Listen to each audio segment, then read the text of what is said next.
Okay, I believe we got that there. Hello, everybody. The gremlins are in the machines again tonight, but that's all right.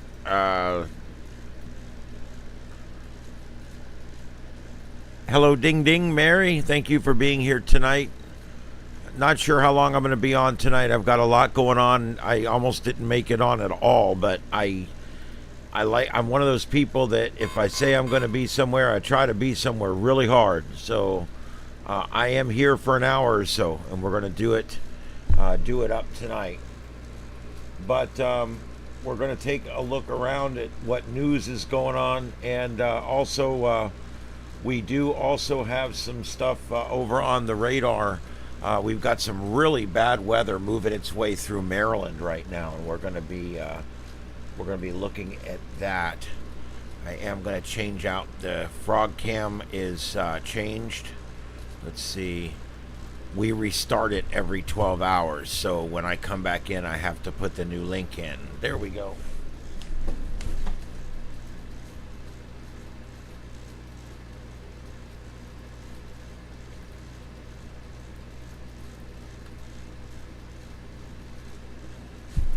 Them damn frogs have already shit up my water out there.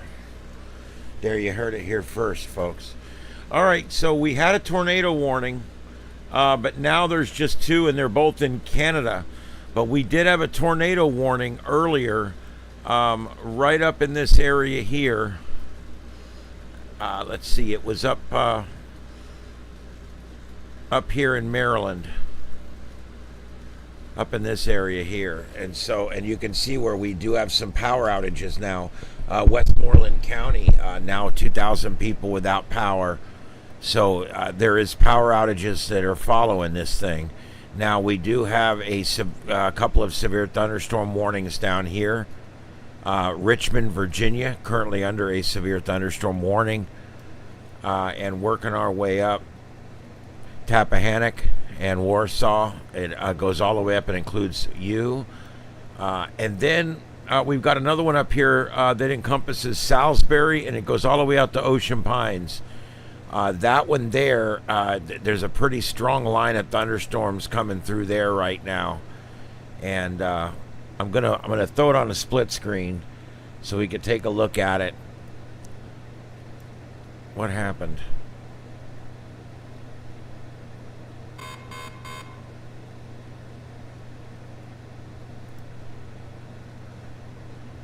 There we go. Yeah, I don't see a whole lot of rotation there. There's some good straight line winds, but I don't see a lot of rotation. We're going to take a look at this one.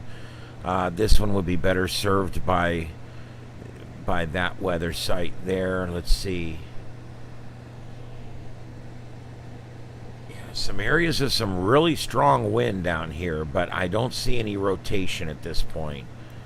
So that's what we're dealing with. We're going to be watching this. There's one more down here, a severe thunderstorm warning near Greensboro, coming into Burlington right now.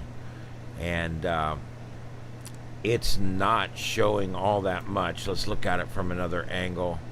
Yeah, not getting any couplets there, not looking too bad. And that's pretty much what we have around the country. We do out west.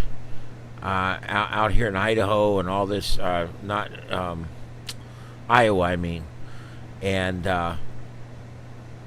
this whole area out here, we've got one storm chaser that's out on this storm, and wow, that's an impressive shot he's given us right off the bat. That's going to be Storm Chaser Nathan Moore, Storm Chase IRL. And look at that shot he's given. Oh, lightning! Did you see that? Very nice shot there, coming in via radar Omega. I just like to say radar Omega. Sounds cool.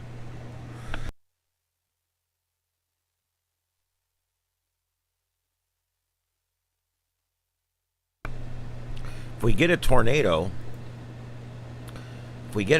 out there, I will obviously pull up some scanners. We've got a number of severe thunderstorm warnings here associated with this one.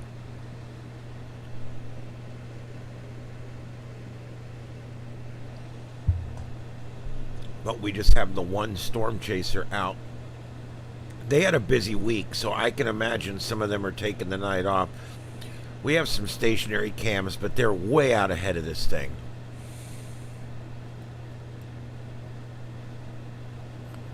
Kadoka.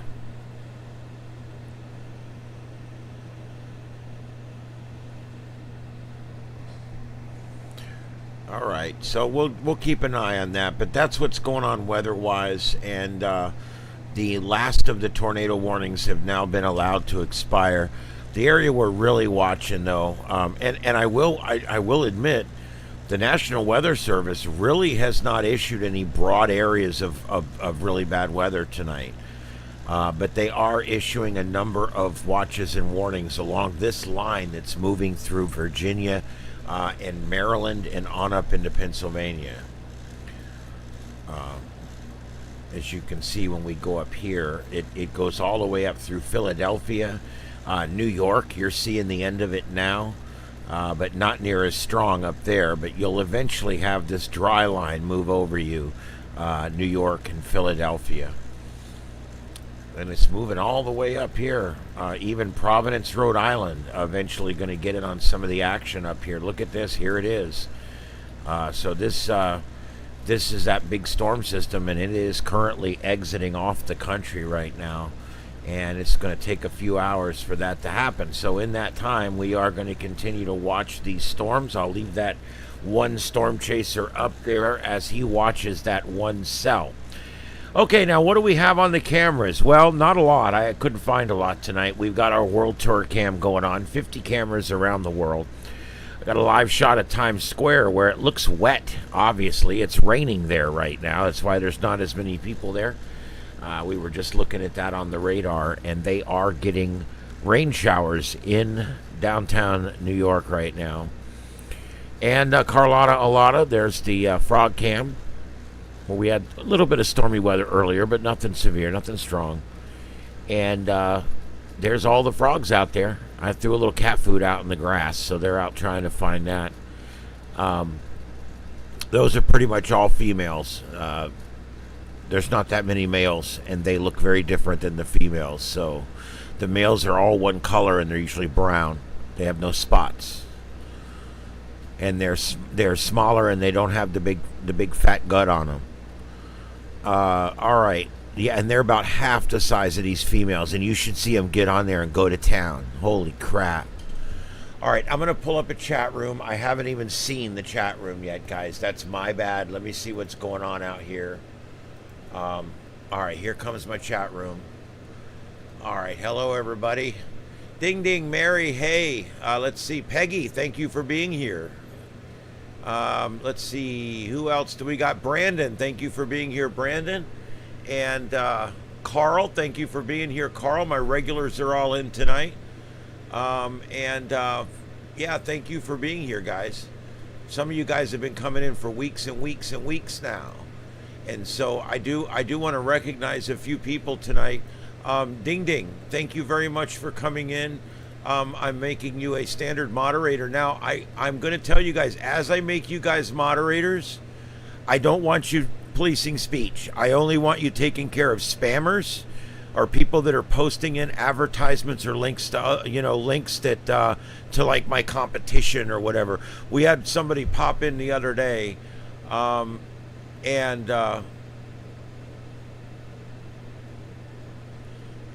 in the other day and said, hey, go over to this guy's channel, it's better.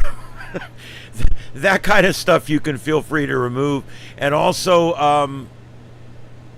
I really allow mostly all speech on here unless they're being threatening or they're putting in the same thing more than 3 or 4 times. If they start paste, boom, time them out. But that's all. And I'm going to slowly bring you guys up. There'll be a few more tomorrow night and the next night. As I see you guys, I've been writing it down. And as I see you guys like 10 or more shows, I'm going to go ahead. And if you want the responsibility, then we will do that. So thank you. Ding Ding, I just made you a moderator. Thank you, Rootman, for being here. And for the other guys, there's a few of you other ones that are on the list here. So I will be promoting each night a few people I want to build a whole community here, so let's do it. But thank you, everybody, for being here. We are watching our one storm chaser tonight. He's out in the middle of nowhere. That looks very suspicious behind him, but that's just a column of rain coming down. I don't believe it's anything. I don't think it's anything that's rotating. He is out here. Here he is right here, and he is on a severe thunderstorm warned supercell. That's not all that impressive, but it's there. And let's put this in motion so we can see what it's trying to do here. It looks like it's not even really moving that much. That's why he's parked the car, and he's got us a great shot of it. They're issuing this as a damage threat considerable. So that's a little bit more of an elevated warning on this one. And so we're watching that. All right, let's see. Any comments in here? Rootman, Kilo Romeo 4, Delta Bravo. Thank you for being here. We do a lot of ham radio stuff in here, but for those that aren't ham radio, we do a lot of other stuff too, and I try not to dwell on the ham radio stuff because I know it's kind of boring to some folks. So we mention it and then I move off of it. One thing I did want to bring up tonight, I'll probably do it twice. In ham radio, we do this thing called special event stations. We have one here at the Buckingham Air Park where where the guys, I can't do it because I'm at work. They do it during the week, unfortunately. But they have this event where they go out and they make contact with as many hams as they can for 3 days. And every time they make a contact, they let you know that you're calling the special event station for the Buckingham Airfield Training Center and all the pilots that train there, and unfortunately the ones that we lost after they trained there. And so that's kind of a neat event that we have out there. Well, I found another one that I worked the other day, and that was Whiskey 7 Lima. I worked Whiskey 7 Lima a couple times, and it is a 2025 special event station celebrating 70 years of polio vaccines and improvements to public health. So it just proves to you that you can pretty much have a special event station for just about anything. I've seen special event stations from about everything from the space program to nudism. I've seen it all the way from everything from CBers all the way down to clubs of old men. So it really doesn't matter if you have a special event, if you want to draw attention to something, whether it be the polio vaccine, guys that died in the war, a certain lifestyle that you prefer, then all you have to do is get with your club or your group or your team or whatever and come up with a special event. You don't have to send out nice cards, but it is nice to send out a card if you're going to do a special event. And I do save these. I don't get that many of them, so I do save them all. I've got a stack like this, 26,000 contacts, and I've probably got about 60 cards. I don't send them out, so I don't complain. I do like it, though. It's kind of nostalgic to see the old cards. And it's neat because on the back, it actually is personalized with all of my information there, and I doubt it's going to focus so you can see it. But you can see there it's got my call sign, the date and everything. But anyway, this is it. And the only thing I got to say about polio vaccines have been wonderful over the years. They have saved so many lives over the years, polio vaccines. And I'm really sad to see what this whole COVID thing has done to vaccines. Did you guys know that since this whole debacle with the vaccines with COVID, they're 98% effective, they're 88% effective, they're 50% effective, well, they'll keep you out of the hospital, well, they'll kind of curb off dying, and right now, they pretty much can't feel, they feel that they're pretty much completely ineffective. The people that have it, that get the COVID vaccines, are just as likely to get COVID as the people that don't have them. So, unfortunately, that's not even a vaccine. I wish they never would have called the COVID vaccine the vaccine, because vaccines are good. Do I think there's some question about how they're being given in autism? Yes, and I think we need to continue looking into that. If I had a child today, I would space out all of the childhood vaccines, but I would still give them all. I'm not anti-vax at all. In fact, I'm pro-vax.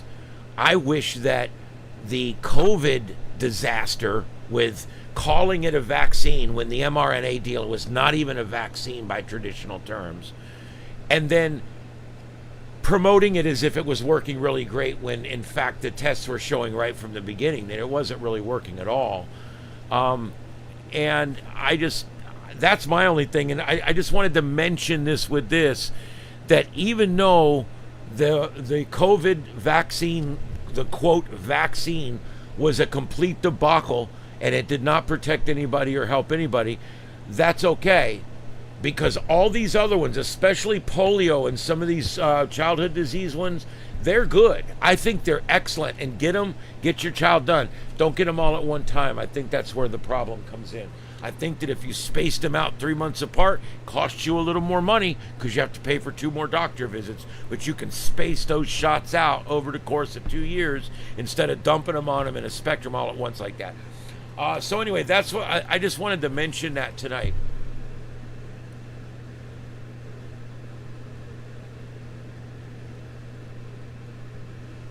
Yeah, had I even mentioned what I've talked about tonight, I would have been banned 2 years ago, right off of YouTube, because I even mentioned it on here. But what was once banned on social media now happens to be the truth. Unfortunately, yeah, it's a pile of frogs. We get a lot of frogs in there. They get all stacked up like cordwood in there. So yeah. Anyway, I'm good with vaccines. I like vaccines. I wish that they didn't ruin the word vaccine with this whole COVID debacle. Anyway, um, thank you, Lori. Thank you for being here, and thank you everybody for hitting that like and that subscribe. Makes a big difference out there. All right, again, we're watching this one storm right now. We do have a storm chaser out there, and he is giving us a great shot of this storm, although we're not really seeing much in the way of rotation. If you notice, the cloud presentation is almost smooth. You're not seeing that really rough, mean-ass, rotating, moving around ass sky like you see. So I don't know. This does not look tornadic to me at this point. But hey, you know what? Been wrong before. But it is not tornado warned. Currently, we have no tornado warnings anywhere. There is 17 severe thunderstorm warnings, including Virginia, New England, South Dakota, Virginia, and Maryland. So we've got a number of watches and warnings up and down the coast. Let's check on a couple of other things here while we're checking around. Space weather.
There we go. Sorry about that.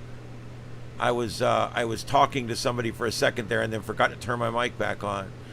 Yes, I these little crowns are showing up with like number 1, 2, and 3, and when I click on them, it shows me it's a ranking system for you guys in the chat room. That's pretty cool. I had no idea that that even existed. It's just something that popped up tonight. It must be something new. It says top fans and XP. What's the leaderboard? A place for fans to stand out in the community. The top 3 get a special badge in live chat. It resets every stream. You can always try again. How do you get the leaderboard? You'll need to collect experience points or XP. Here's how you get them. Send live chat messages, send super chats. Well, that's pretty cool, dude. So you guys can see that, right? You see the little crown with the 1, 2, 3. That's actually your rating on here tonight. And it shows my top 3 chatters tonight. That's pretty cool. D Glass, that's probably the quickest promotion you ever got, right? I know it'd be quicker than anyone I ever got. Oh my God, it took me 15 years to make chief. Anyway, let's see here. I came here to chew bubble gum and fly starships, and I'm all out of bubble gum. I love that.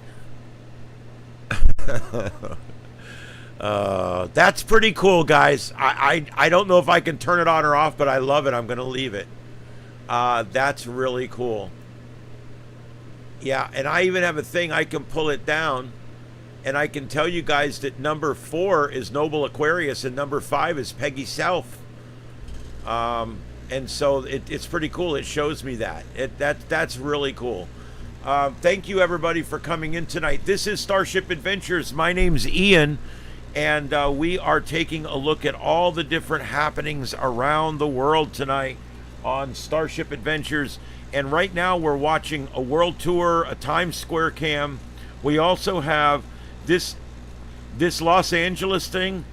He was supposed to be on the way to a protest, but now he's visiting literally the DeLorean from Back to the Future. I swear to God, I'm not making this stuff up. He stopped there and he set it up on a tripod. So it was going to be a protest, but I guess nobody showed up. So now we're looking at the Back to the Future DeLorean. Maybe he's wanting to steal the DeLorean and go back 2 weeks when they were protesting. Maybe that's what it is. I'm not sure. I heard there was a California fire. I looked at news out in California and it didn't come up, but hold on. I know how to find out for sure right now. Cal Fire has an incident map system. Let me pull that up, and we'll take a look at that together. Oh, they've had 303,000 emergency responses this year. Man, they do the fires out there, you know? Holy crap. All right, give me just a second to get this all centered up properly.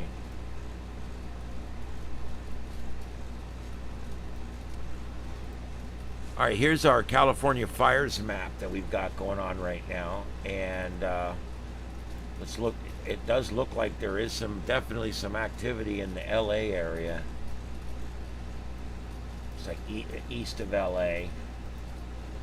The Wolf Fire is at 2,400 acres. It was updated today. It started back 2 days ago. It's being fought now by the Riverside unit of Cal Fire.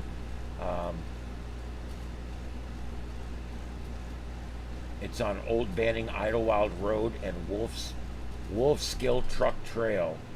Acres burned so far, 2,414. Percent contained, 40% contained.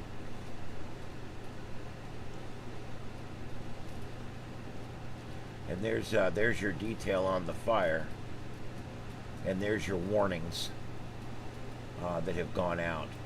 So yeah, there is a fire working out there. You know, it's funny how once they get big fires out there, a month later when they get a big fire, it's like, oh, okay. I mean, it's like, didn't you guys remember what just happened? This one's pretty far outside of the populated areas, which is a good thing. You got to get down here to get into the populated areas. Now, this is California. There's houses all up in here. And then, of course, northwest of the fire, you can get into neighborhoods pretty close here. That Sun Lake Country Club looks to be fairly close. And, yeah, there's houses all up along here. Wow. The areas in pink are evacuation orders, and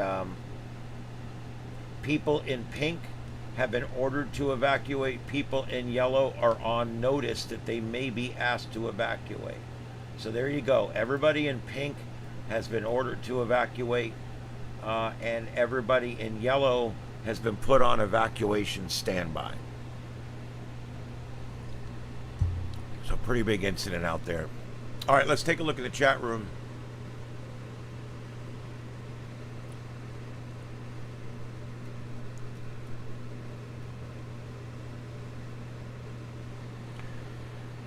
I probably could find a way to show that leaderboard. I don't know. Let me see. You think it'd be something I would put up and leave up? I mean, I don't know. I don't know if that would be good or not. You guys can see the top three.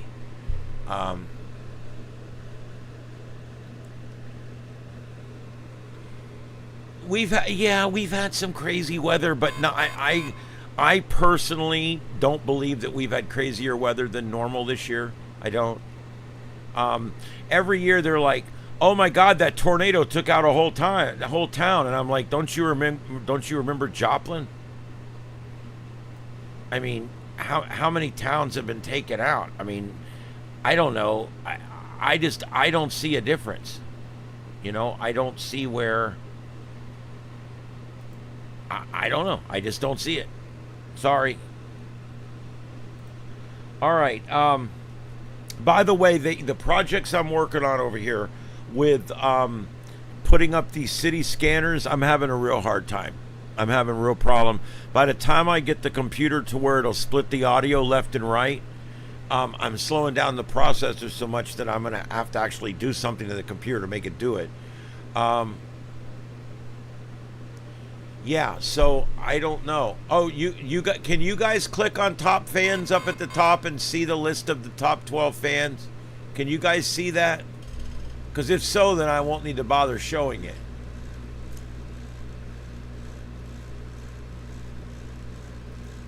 Because that's pretty cool. You can see them in the user interface. There we go. Users can see it too. Okay, so there you go. It's all right there.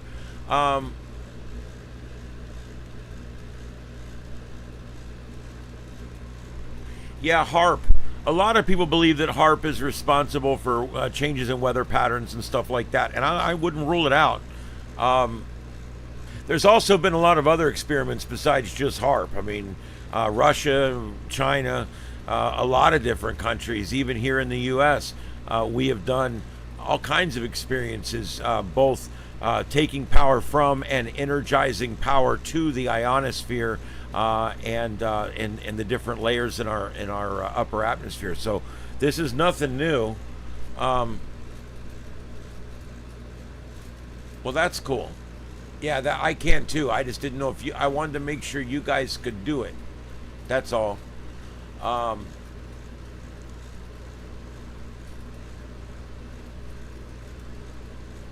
Laura, you're right.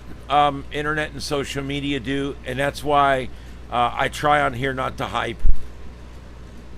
I'm usually the first one to tell you I don't see anything. I don't think there's anything. I don't think, and it's not that I'm a poo-pooer either. I'm just realistic. I remember I was a firefighter for a career. I retired as chief of a department.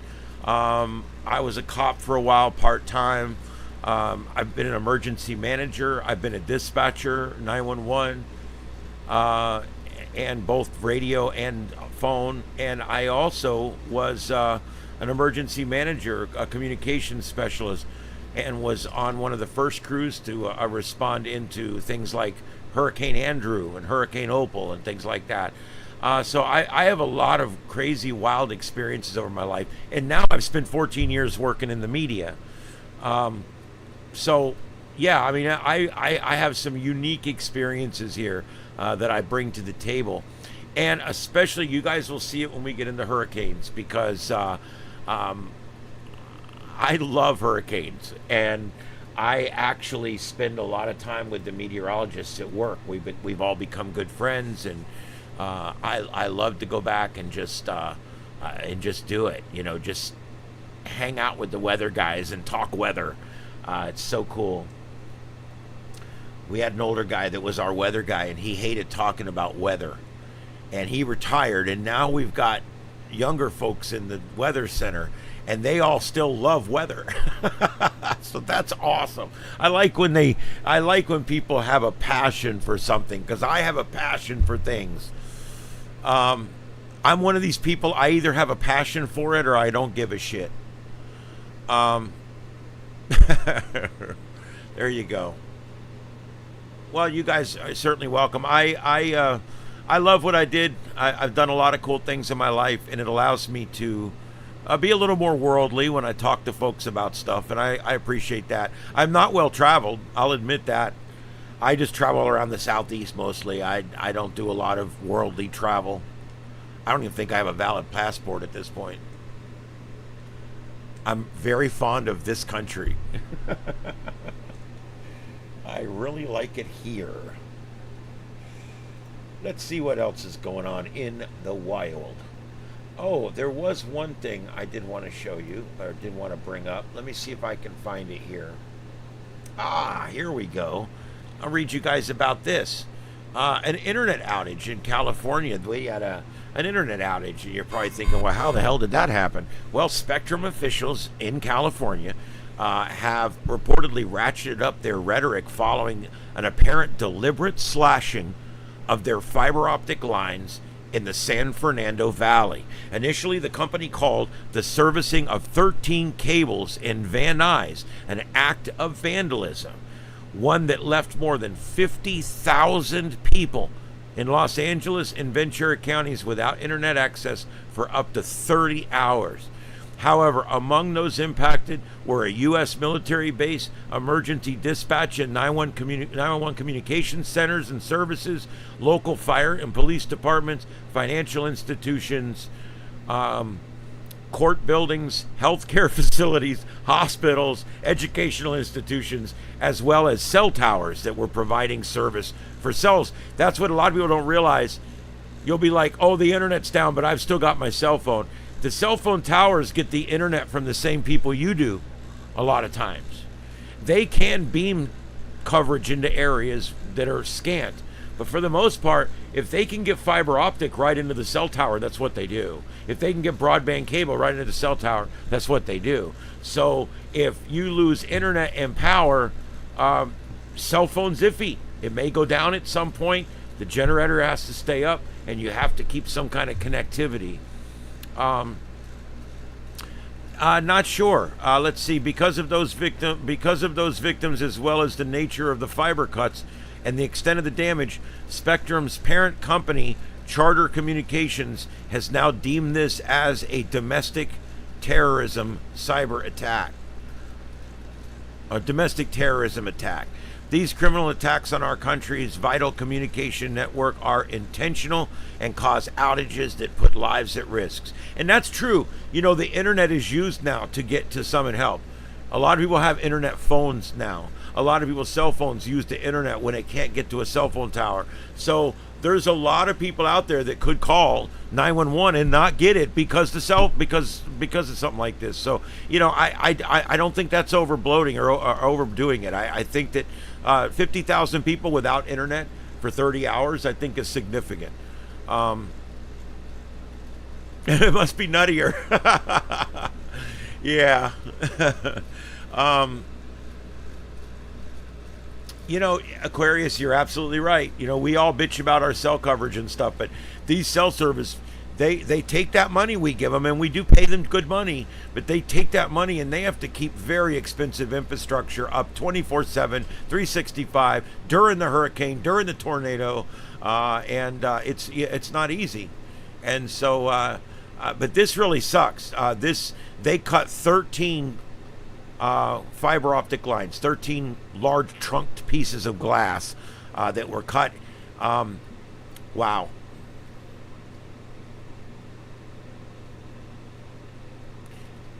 Yep, you're always moving around, and so what you go to the closest tower. If the closest tower goes down, then your phone now has to go to the next closest tower, which might be another mile away.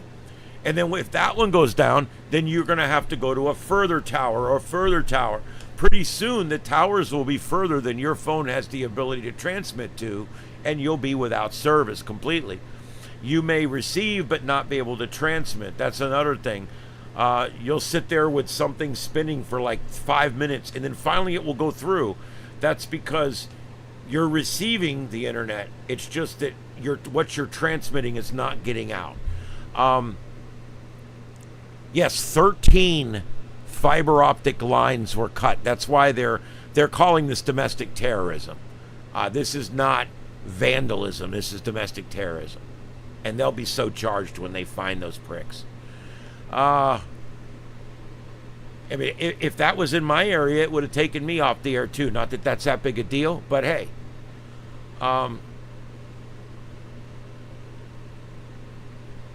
That's right. And like Aquarius just said, if a tower goes down, then that means the 3 closest towers to that tower all just picked up a bunch of new users. So now they're saturated. And then if one of those goes down because of the same weather situation or whatever, then all the calls and all the service going out on that one now has to be shared amongst the other ones. And so before long, the system becomes completely saturated, and the tower available to you is now too far away for you to reach. I'm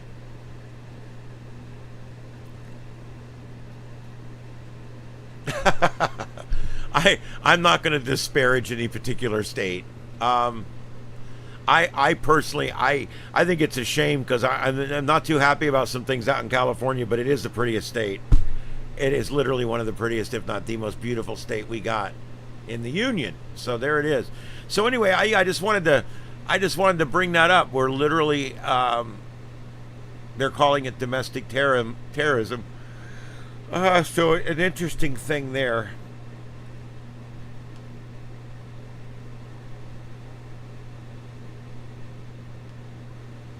Okay.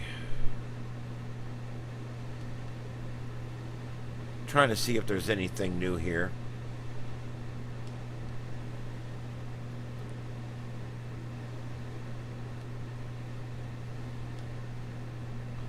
Huh. Okay.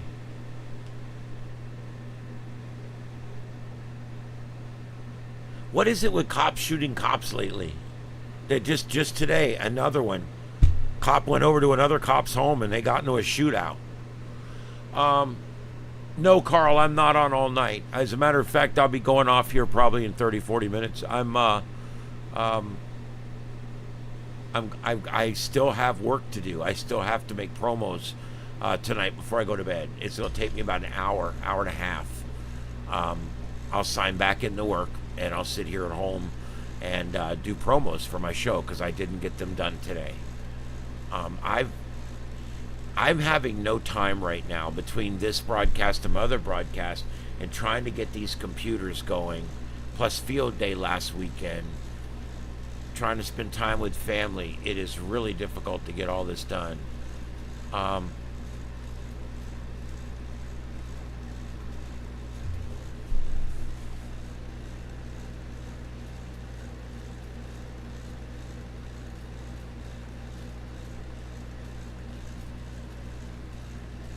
Probably not.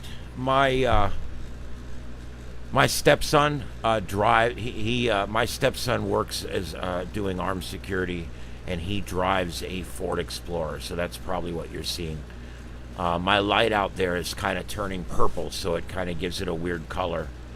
But I think that's all it is. I think that is actually my family just coming to check on everything. Um,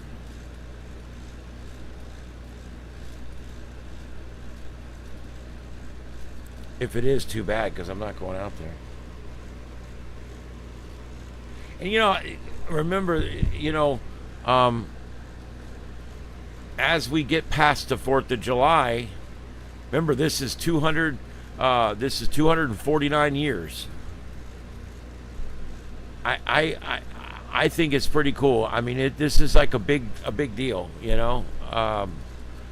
Countries don't normally get this old.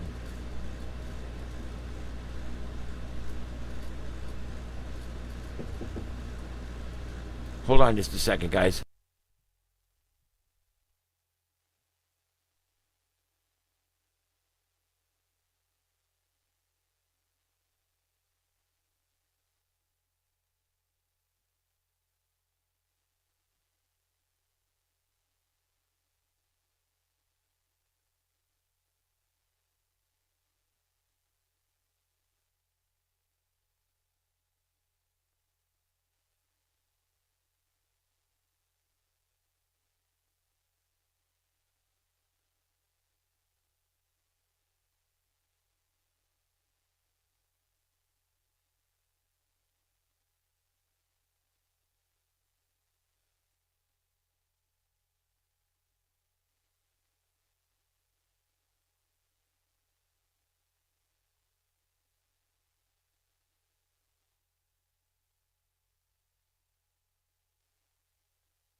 All right, yeah, I was just checking in with my family here. He's taking care of the birds that we're watching right now. Um,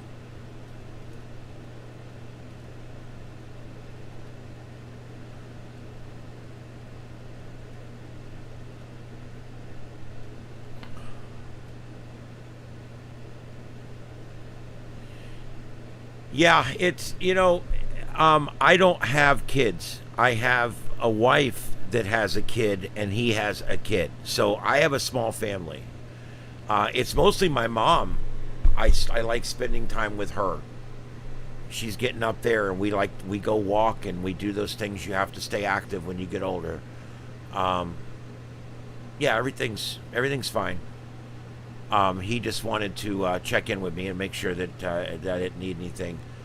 Carlotta's out of town this week for work, and I am here basically holding down the fort. I had Simplex Radio here for a couple days. He's with other family now over in another part of town. What kind of birds? We have a parakeet-like type bird. She says, pretty girl. The story behind her, I told this the other night, so sorry if you already heard this. I'll tell the short version. People were moving out. They covered her cage and put the cage out in the garbage with everything else. Big, huge cage. We heard this bird screaming from this pile of garbage out in front of a house in the direct sunlight. And we went over there to investigate what this sound was, and it was that bird in its cage, knowing that it was going to die if it stayed in that cage. It was getting way too hot. And we grabbed that cage and we took it back to the house. We're not bird people, but we love that bird. We take care of that bird. We pay it attention. We feed it. We do everything. And then my grandchild is down, and he has a sun conure, a beautiful sun conure. I mean, he was all green, and now he's all yellow and all the colors of a sunset. Absolute beautiful bird. But like I said, I don't do birds. I don't do much with them at all because I don't even know what to do with them. I'm a cat person. I don't do dogs. I don't do birds. I don't do snakes. I do frogs if I have to. That is so cruel what those people did to that bird. I wish I could find them sometimes. I really do. I'm just glad we found her because she doesn't deserve this. Her wings are cut. She can never fly. She doesn't have the knowledge of a wild bird, so we can't release her. We probably could try to find her another home, but we actually have just decided the only way we can make sure she gets a decent life is just to give it to her ourselves. We give her all kinds of snacks. She eats different things. She's got 5 kinds of bird food. I mean, we take good care of her. We love her. It wasn't our idea, but yep, that's fine. I'll take their negative karma and I'll take my positive karma. So they can have their negative and I'll take my positive. Let me just put it that way. I think that when you find a travesty like that, when you find an injustice like that, you have to make it right no matter what it takes. And so we did. It's just that simple. Every one of my cats is a rescue. Even my frogs, I guess you can call them rescues too. I don't know. But every single one of my cats is a rescue. We are one of the few people that will take cats that are still on the bottle or don't have their eyes open yet. And we've taken a number of cats. A lot of the cats that you see out here, we raised by hand.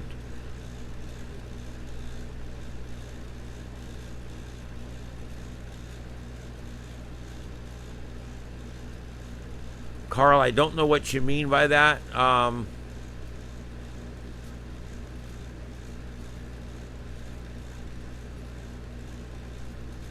Oh, okay. I see what you mean, Carl. Yes, we have a couple guys that do different air names on different stations.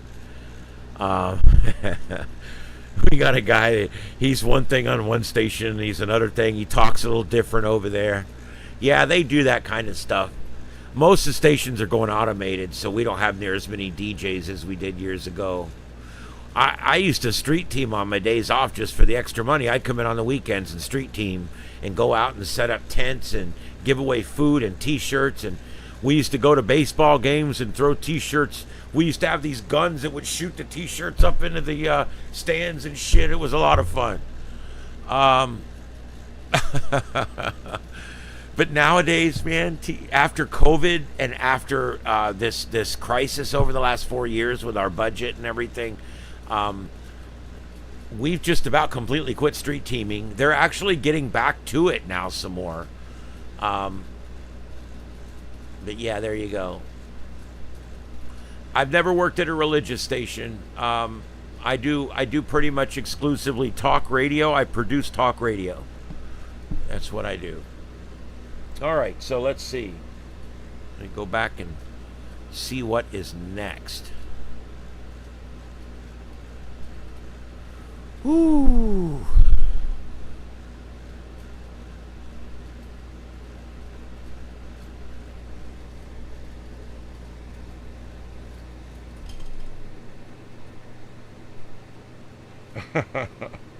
This thing that's going on in New York, I'm not going to get political, but I do want to mention the mayoral race in New York is interesting. It is interesting. And let me just put it that way. It is interesting. And the reason and I'll get to Howard Stern in a minute. The reason it's so interesting, okay, is because the Democrats have elected a socialist to be their candidate. And I'm not saying that. He's an admitted socialist. That's what he calls himself. Mario Cuomo is going to run. Or not Mario. Andrew Cuomo is going to run. Remember, he was the mayor a while back, and he's a hair sniffer. I do it with everyone. You remember him? And then we got the other guy that's the mayor now. He's going to run again. And then we got this other independent guy. He's going to run as an independent. So we got a Democrat that's actually a socialist running, and then a Democrat that's actually running as an independent, and then another Democrat that's actually running unopposed or as an independent or something, and then an actual independent that's running as an independent. And then we got the Republican, Curtis Sliwa, who is running as the Republican, who got 32% of the vote last time.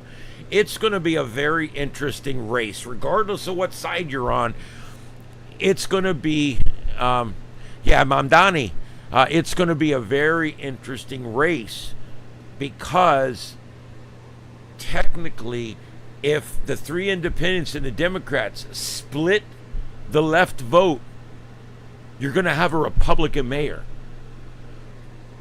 That hasn't, obviously, Giuliani was the last time that happened, and it was a situation a little bit like this. So I don't know. Like I said, I think it's interesting to watch this kind of stuff. Regardless of how I feel about the politics of it, I like to watch this stuff because it's very interesting what's going on right now. You've got all these different people running in all these different capacities, all for the same spot. It's very, very interesting. I can't say what I really say. Yeah, I get that. I get that a lot. I get the same thing. Um, Mamdani. Yeah. It's interesting that he literally came out yesterday and said that he wants to take over the means of production. That's what communists do. I mean, that's a communist thing. So I don't know. I don't know how that's going to play. I think the people in New York know better than that being good. So we'll see what happens with that.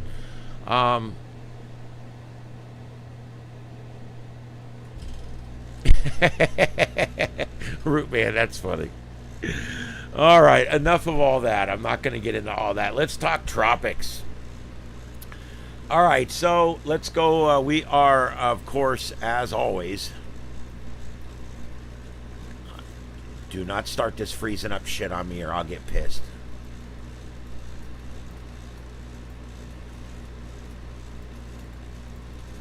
God damn it. It starts doing this every now and then and it really drives me nuts. All right, let's do this. This is, let's go in here. We're going to take a look at Mike's weather page. As you guys know, I strongly recommend Mike's weather page. It is just the best place to get all of your tropical information.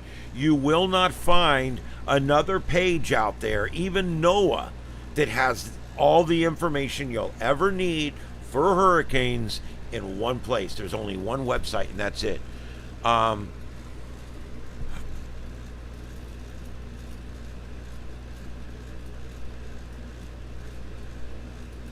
That's it. Keep it simple yet fun and exciting. Okay, so here we go.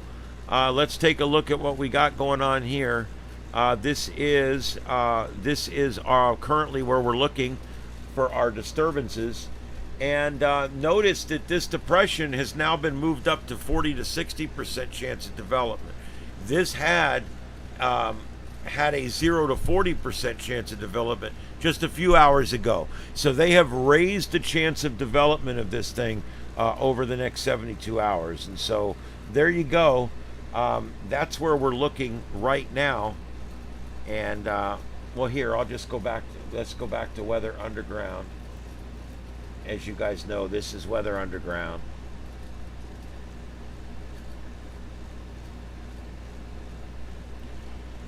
All right, that's really the only graphic. I did want to. We'll go ahead and take a look at the models real quick since we're here. All right, this is the GFS model, which this year, last year was the best performing model. The year before it was the Euro, but this was the best performing model. And there, it does try to form something there, right around the Big Bend area. So we run it back, and there's that. You can see that trough that lays in there. See it laying across Alabama, Georgia, South Carolina. You can see that blue that lays down there. That's that trough. There it is. There it is. There it is. And then eventually along this trough starts to build this low pressure center. Boom, 913 millibars. And it tries to keep it off the coast. If that stays off the coast like that, it could form into a tropical storm. It keeps it off the coast for a while. It keeps it right in that area of the Gulf from the 4th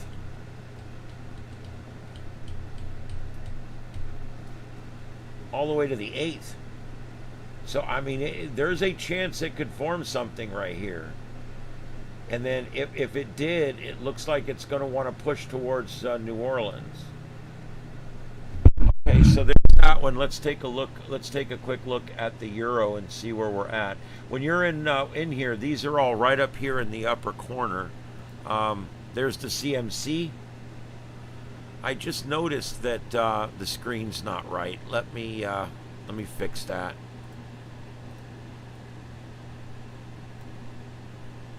There we go. All right, so here's the CMC. We'll run this forward. And boy, there we go. It brings it right out. Look at that. Bam. 10, 11 millibars. And it persists. It's actually forming two different lows there, one on each side of the state. And then there, it picks it up and tries to develop it. 107 millibars, 108. So it brings it really close to the Outer Banks here, as a strong wave or potentially a weak tropical storm. So that's definitely that's what the CMC is showing. Let's go back and look at the Euro. Like I said, last year the Euro was garbage. We're going to have to hope that they fixed it this year. But let's see if the Euro picks up any genesis here.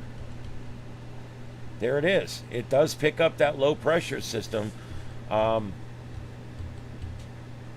It doesn't know quite where to place it either, but it knows there's going to be a low pressure center right over Florida somewhere. And here it is. It keeps that. It persists it. It goes all the way back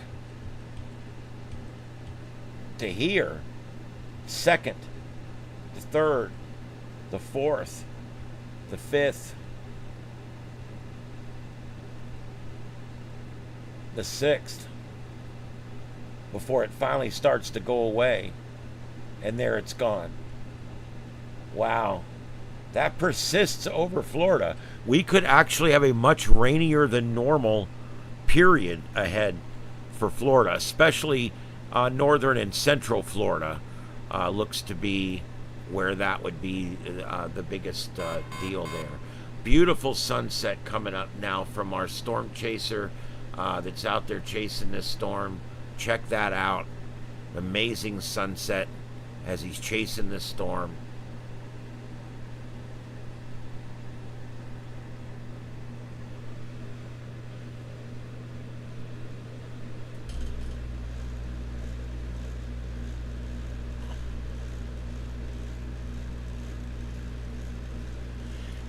Ding, I was having trouble earlier with that other computer over there, but I kind of just chalked it up to the computer.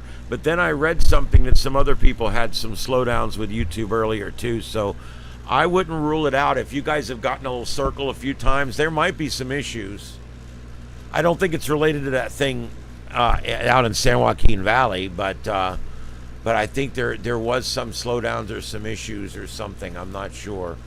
But yeah, there's that sunset. Bam!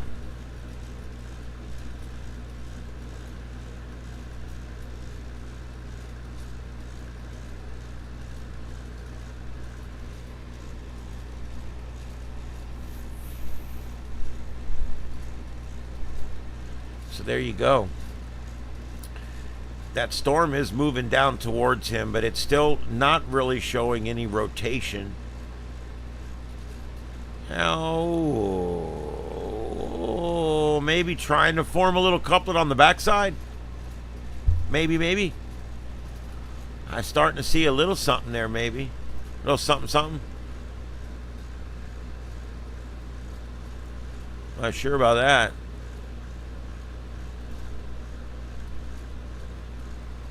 Kind of a backside deal there. All right, so that's pretty much it on the tropics. The sea surface temperatures in the Gulf of America are running about 1.5 degrees above normal right now, 1 degree to 1.5 degrees. So that's our temperature anomaly. This time of year, you know, you can see sea surface temperatures out there well into the 80s this time of year. Not a problem. Is this going to load or what?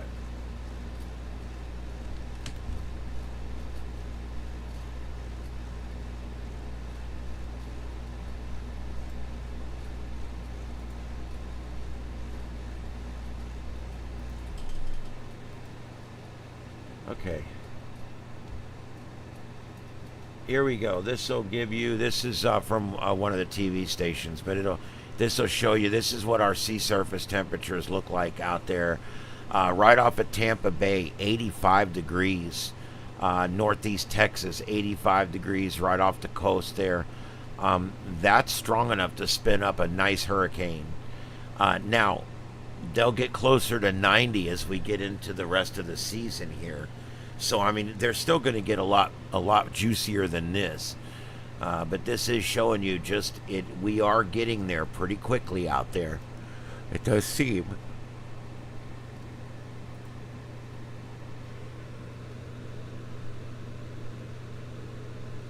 Isn't that weird? I don't know when this crown thing started. This is the first night we've had it here on this channel. I don't know if that might be causing it to slow down or glitch or something. I don't know.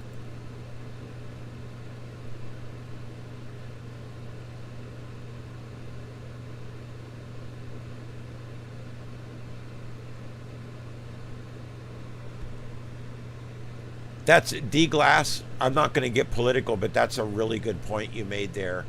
That is the financial center of the nation, by God, of the world. Man, this is going to be a great election. I love this stuff. I don't even care who wins. I don't live there, but I think it's going to be a fun, like, if you're into like spectator politics, this is it, man. This is it. I'm telling you.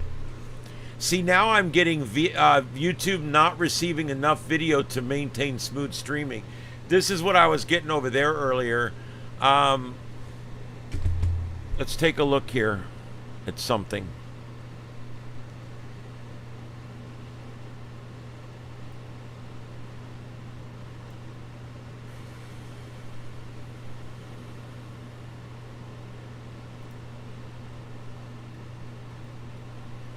Hold on, guys. I'm going to bring something up here for you to see it.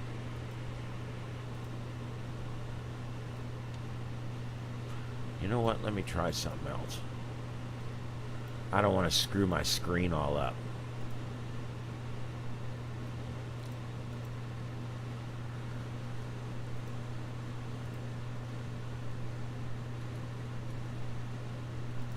All right, let me add this. I'm going to show you guys something real quick here. This is this is pretty cool.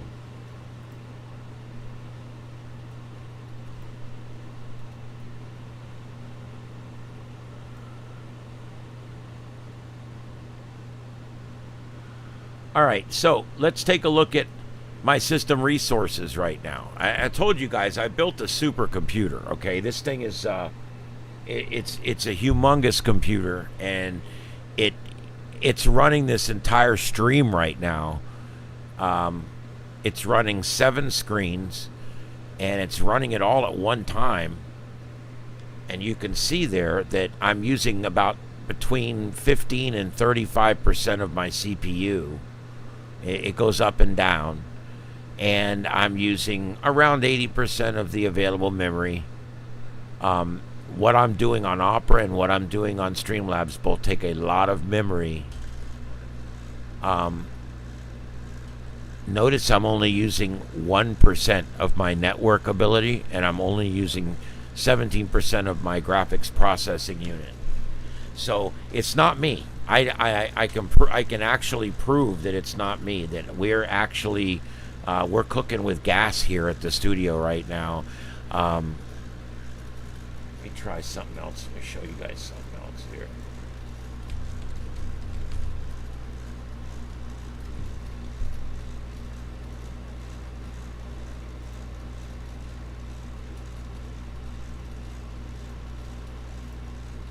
Damn it.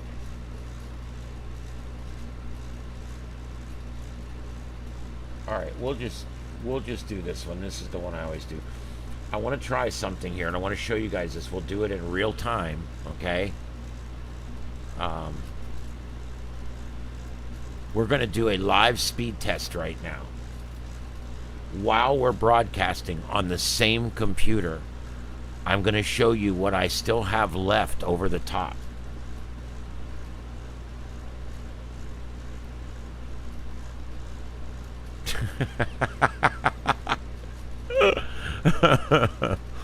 There's no issues here with bandwidth. Holy shit. That's while I'm broadcasting a show on this computer. So I'm wondering if YouTube's not having a problem, because I'm uploading here. I've got almost a gigabit of available bandwidth. Wow. What do y'all think about them apples? I believe 64. I I have 12 cores. It's a Ryzen 9 12 core.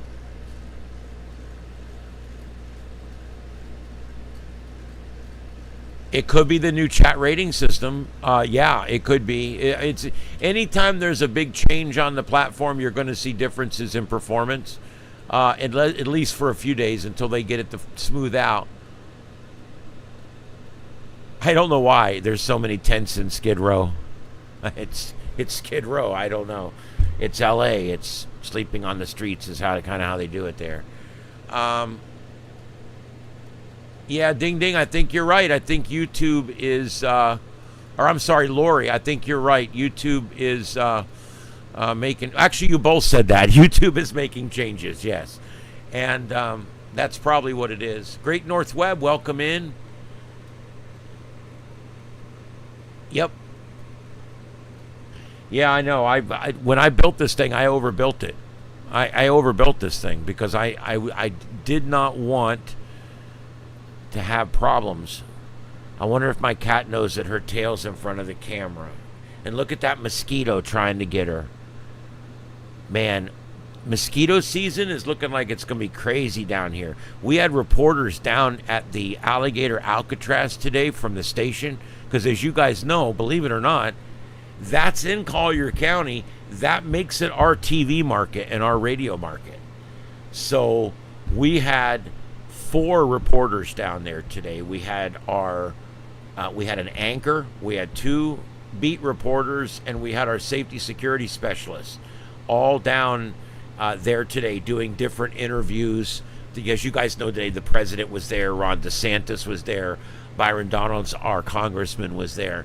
And so they had a big, huge thing down there today. And the one thing they all kept telling us on the talkback was that the mosquitoes are rude down there. So, and this was broad daylight. I can only imagine what it's like out there right now. Yeah, Aquarius, I had 3 computers in a row that I tried to do streaming with, and they were just garbage. And I finally decided, I was talking to 2 buddies of mine on Zoom one night on a TechNet that we were having here. It's recorded somewhere back on this channel. And we actually talked about it. I'm like, I want to just build a supercomputer. And we built this computer on the TechNet. You can actually watch us build it. The camera's right here, and I'm putting all the parts in. And we actually built this thing live, powered it up, got it going. It took a little while to get it going. And I built it specifically for the job of broadcasting. It's the new Malaria State Penitentiary. There you go. The good news is it's temporary. It's a temporary facility. There's going to be no harm to the Everglades. The water's being brought in. The waste is being brought out. It's all being done with tanker operations. The land that is being used was already cleared before. It's already fenced off. The property was already exactly the way it is. They went out there onto existing pavement where trainings and stuff used to happen, and they built a bunch of temporary tents. They put up a bunch of billeting trailers, and it's basically, it is what it is. It's when someone is going to be deported, they're going to bring them to this facility. It's basically a transfer facility. That's all it is. They're not going to stay there for more than a week or 2 at the most. And they come in on a plane. They stay there for a few days until the plane going to wherever they're going leaves, and then they leave. It's a quick process. We're only going to run this thing for a year or 2. It's going to be a quick deal. And that's how I understand it from all the reporting that we heard today. Cattail on the frog cam. Yes, that is true. She has no idea that she's got her tail. That's one of my 2 black mama kitties. I got 2 fuzzy black mama kitties. And that's one of them. I don't know which one. Either Mama Bleep or the other one we call Fuzzy Mama. We don't even really have a name for her. Our cats get strange names. Like, I was going to start naming them like names off of Star Trek, but it never seems to happen. I called one of them Earl Grey, and my wife changed it to Ed Earl. So his name's now Earl. And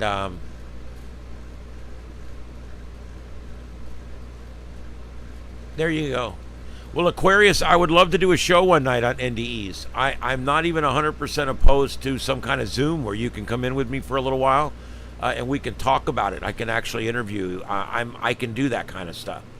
So I wouldn't be opposed to it. Look at this. Here we go with the full screen on this again. Look at that. See the windmill out there going? That's a great shot.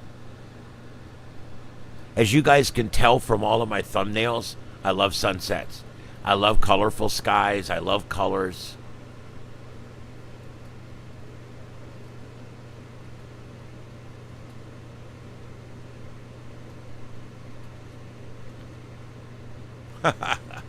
Yeah, the Sasquatch, or as we call it here in Florida, the skunk ape. Because if you were a big hairy thing in Florida, you would stink too. Everything stinks down here because it's out in this heat all day. And the older you get, the more you stink. Trust me. I know because it's happening to me.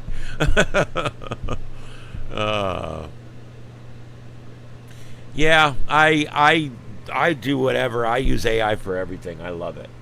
Okay.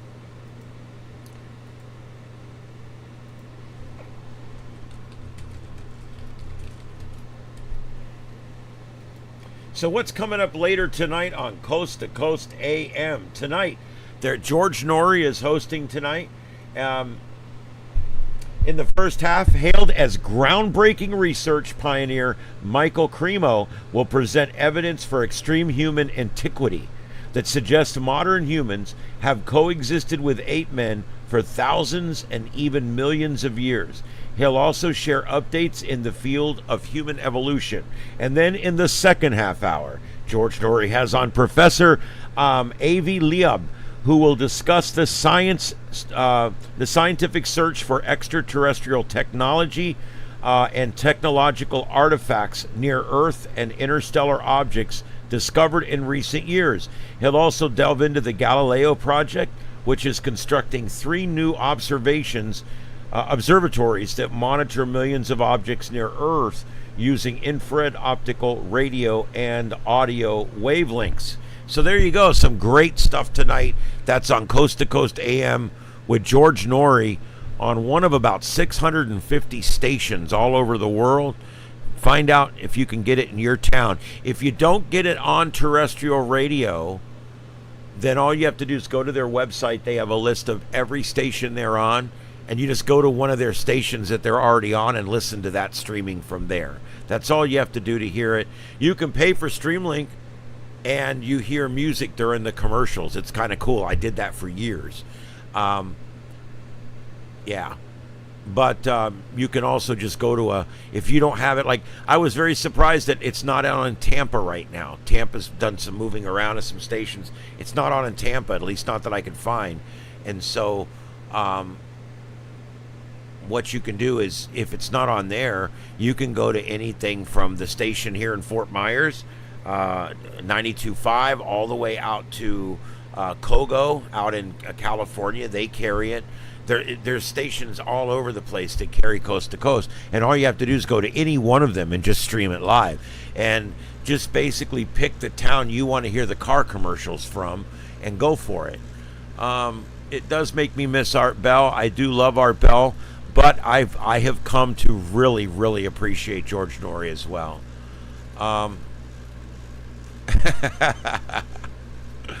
Yeah. Yeah, Bigfoot. I'm telling you guys, people say, do you believe in Bigfoot? Yes. And I'll tell you why. Because too many people have seen it for it to be bullshit, number one, okay? Do I believe that there is a creature that's walking around in all 50 states and we've yet to find one? No, I don't. So then how can I possibly believe in Bigfoot? Well, I believe Bigfoot is a phenomenon, not a creature. I believe that what you're seeing is extra-dimensional, extraterrestrial, or extratemporal. It's something from another time, another place, another dimension. We're seeing it in the woods, walking through the woods, and then it's gone. Okay? Sometimes it leaves footprints. Most of the time it doesn't. Why?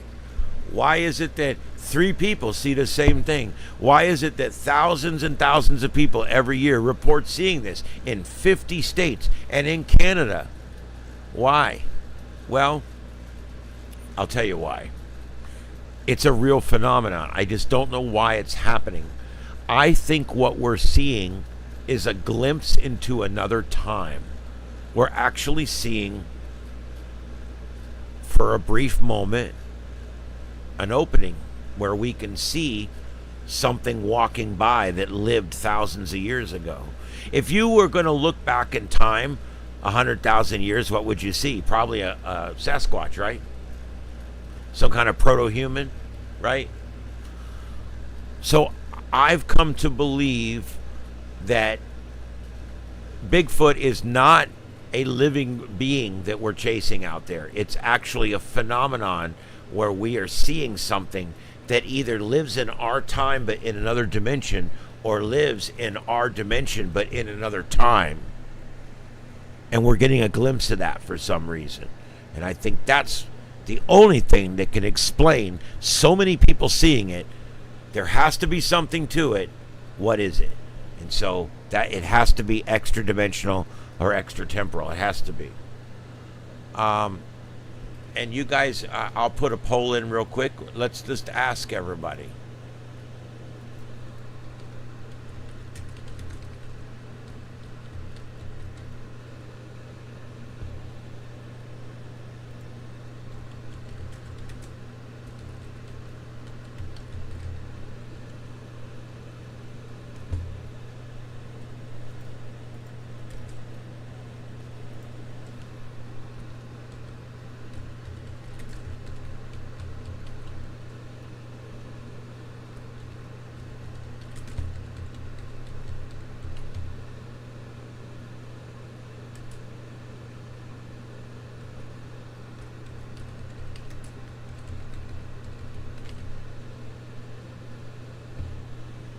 Hold on, guys. I'm getting there.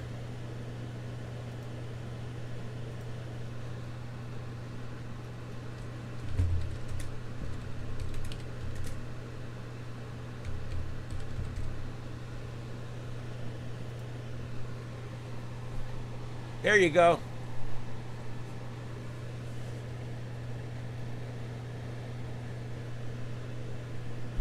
You guys can tell me what you think there. I'll leave that up for a few minutes. Is he from another dimension? Another time? Is he from another planet? Or is he just some creature that hides really, really well?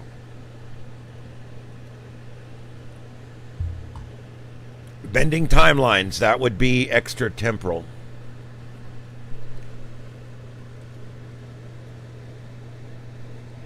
Yeah, it gets you thinking, doesn't it, Great North? I mean, because think about it. It cannot be a real phenomenon. It is real, but it cannot be like, it can't just be like, this thing lives in 50 states, but we've never found one. Horse crap.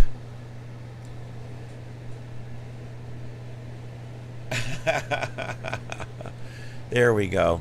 The crowns come up because of who chats the most, is how I understand it. The crowns are brand new tonight.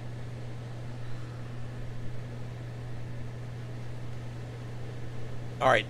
If you haven't voted, vote. I'm going to go ahead and end this in about 2 or 3 minutes here so we can see how everybody voted.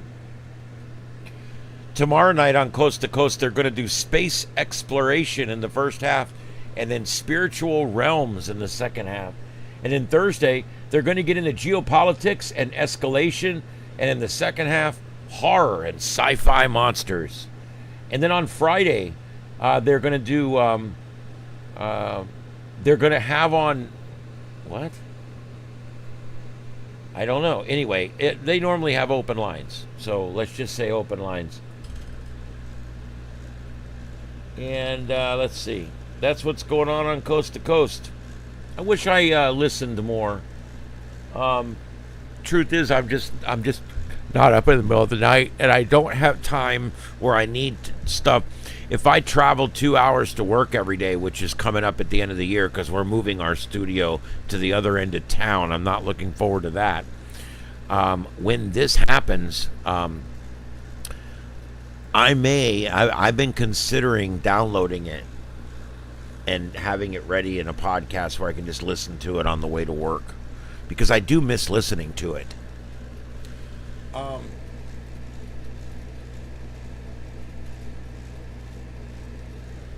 there you go, BJ. I've never been one of those physically fit type people, unfortunately. I used to work out like crazy at the fire station, and I'd work out for weeks and weeks and weeks, and I would still look like a little fat roly-poly guy with bald head.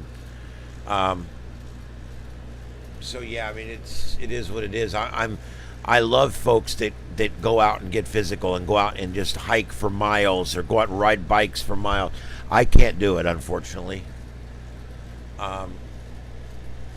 Yeah, I agree. I love nature, and I do a lot of that kind of stuff. It's just much shorter range than what you're doing. I can't do the long distance stuff. But luckily, with federal parks and state parks, especially in Georgia, has very nice state parks, we can go now and we can go to places, and I can see a lot of what you're seeing without having to walk very far, and that helps for people like me. I'm not in a wheelchair yet, but oh good, a couple got married this year at the West Virginia Bigfoot Festival. There you go.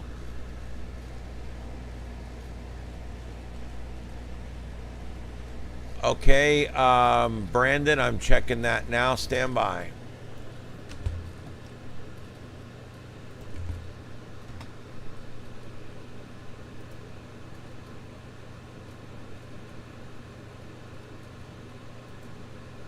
Yeah, this is coming in 24 minutes ago. I'm going to see if I can find video of it. Firefighters responding to a massive explosion at fireworks facility in Yolo County. I don't know why I didn't get an alert for this. Several firefighters, it says several firefighters are responding. Yeah, I'm sure it's just a couple. To a massive explosion at a fireworks facility, according to the Winters Fire Department, around 6 p.m. local time. Officials said they were investigating the cause of a large explosion near the Esparto and Madison area near County Road 23 and County Road 86A, Yolo County Sheriff's Department says. What state is this in? This is in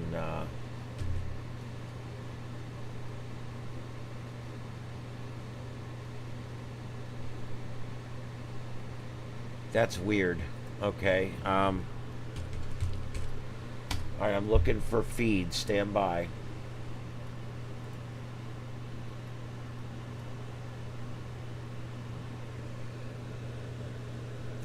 Yeah, I'm glad you told me it's in California, because they never said where it was. I'm gonna see if it's on top feeds. There it is. All right, I'm bringing it on now.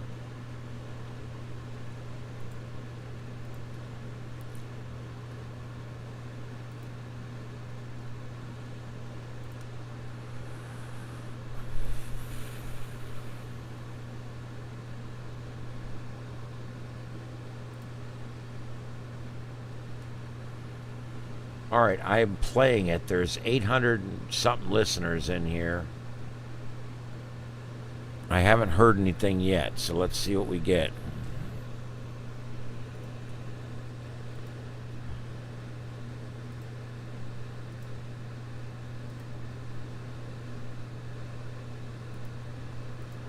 All right, I got my monitor on so I can hear it as well, and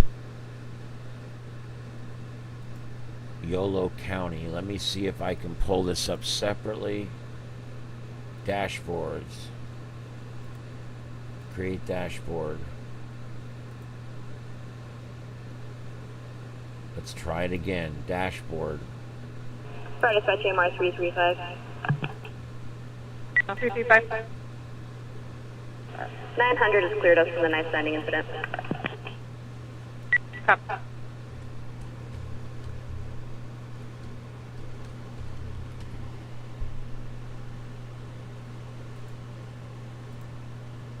All right, United States, Fire California. dispatch, grass 8. Grass 8. Grass 8 being cleared from the incident. We'll be returning to Station 8 for coverage.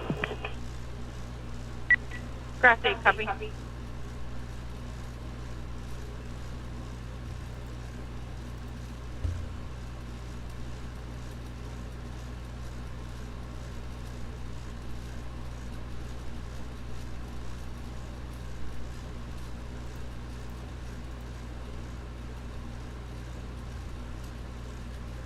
Okay, let me get rid of that.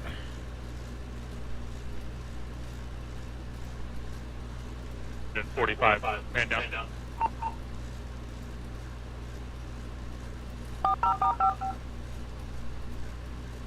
Engine 45, man down. That's going. Engine 45, man down. That's going. Okay, we are monitoring that. I'm now looking for live feeds.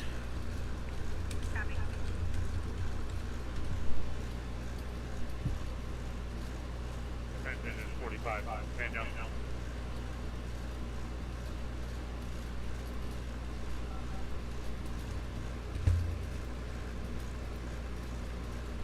Engine 45, man down. That's going. Battalion 25, fire dispatch. Go ahead. PG&E is on scene and walking to the command post now. Copy that.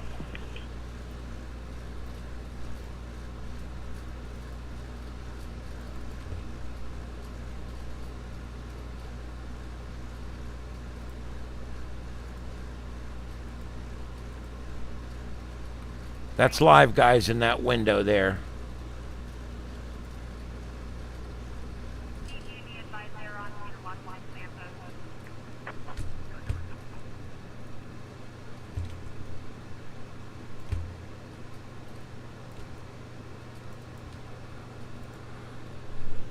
All right, there we go. That one is showing live. There on the center right.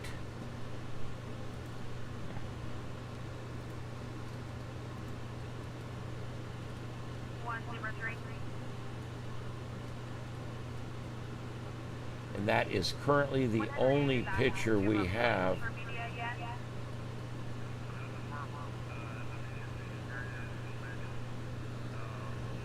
All right, I'm going to switch to coverage of this. Stand Fire by. dispatch, Battalion 25, confirming PG&E knows comes to 16 and 86A.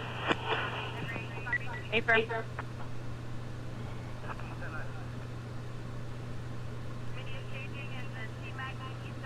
Tell you what I'm going to do. I'm going to move this over. I'm going to switch sides here. Hold on.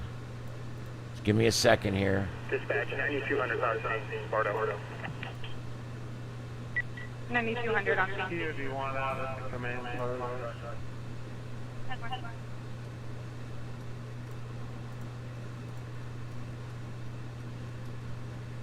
That's going. Terminal.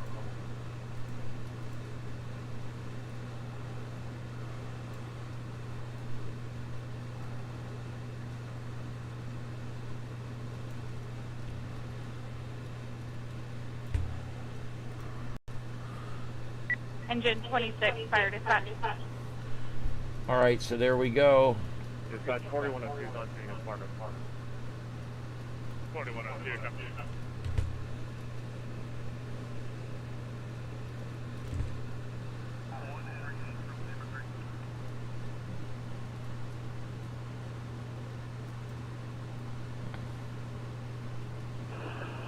Sergeant Dispatch, Engine 226, you got traffic for us? Affirm, I just want to check the status of engine 26, still showing committed to a medical on OE. Engine 26 went en route to the incident on 16. Copy.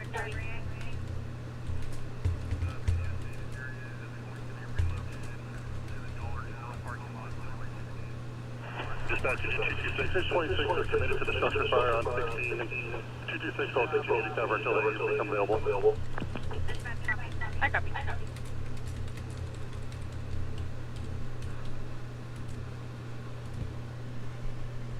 Okay, there we go. Boy, look at that. Holy shit. At least this building was like out in the middle of nowhere, it looks like. It was like out in fields.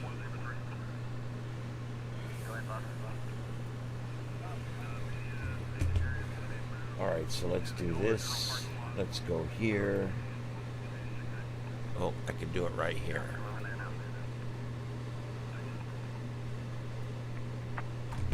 Alright, this will probably increase the number of people we have in here if I can get this all done here. It's all about making hay when the sun shines.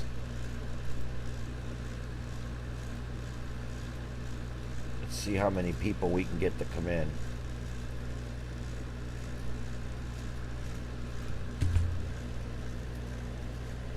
This does take a minute, and when you're doing a live stream, it really sucks, but just give me a second, guys.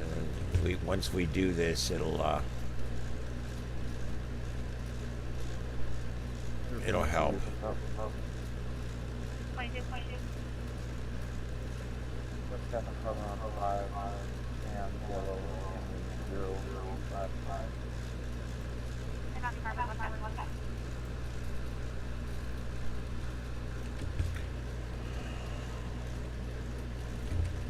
And you change the video location to where the fire is.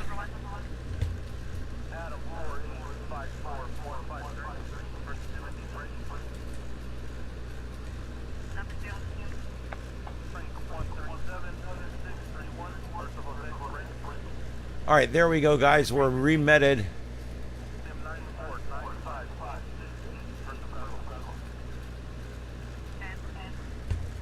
Is that correct? My little red dot went away. There we go. All right, now we're currently set up.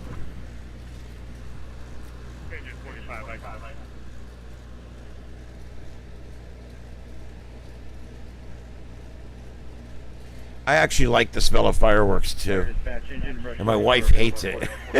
And my mom hates it. Everybody hates it. I like it. I bet that's what it smells like right there, right now. Of course, then again, all the gunpowder is long gone. You just have your ordinary combustibles left burning now. All right, I'm looking for additional live feeds and more information. I got 5 different scanner feeds up for that area. And I've got them split left and right here.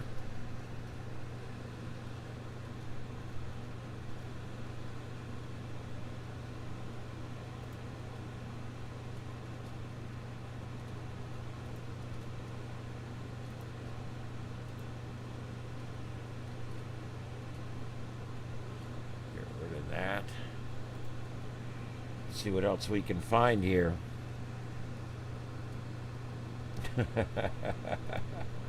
Yeah, I bet.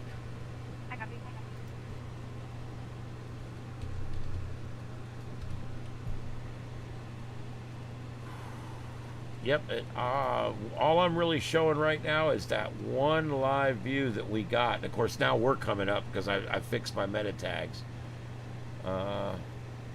Someone showing the video on the television with their phone.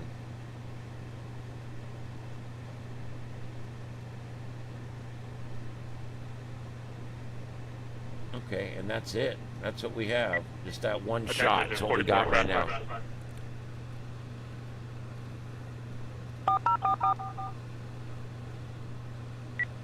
Engine 44, grass fire, station, hey Adam.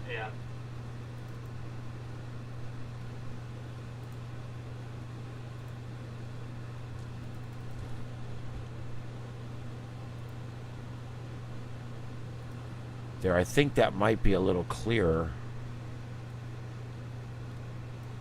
Engine 44, grass fire. Yeah, that's a little clearer. It's this shot. I would think it would be a little clearer than that, but this is the resolution everybody's getting, so I don't know what the deal is. All right, I'm going to continue looking for live shots in the meantime.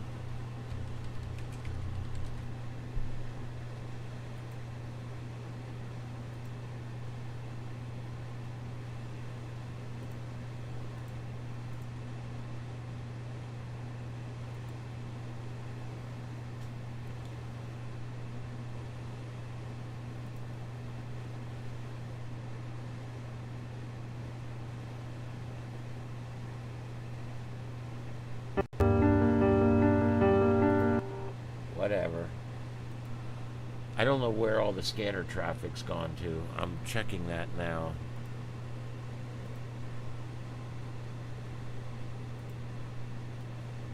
Nope, everything's still running. 44 copper responding from rapid fire 6 and 8. Hold it up like that.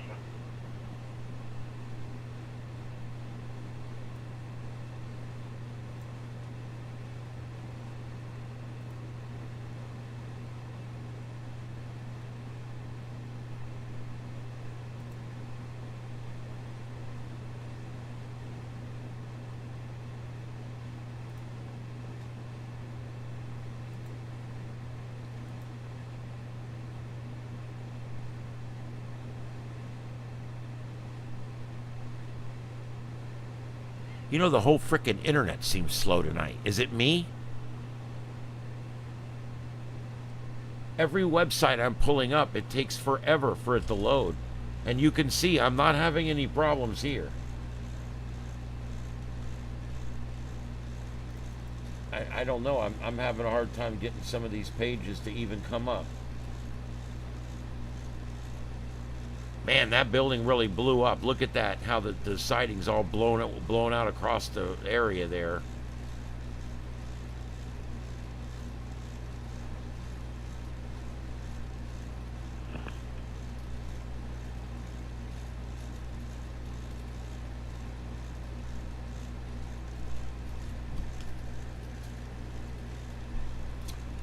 Wow. I'm having a real hard time getting this to do anything.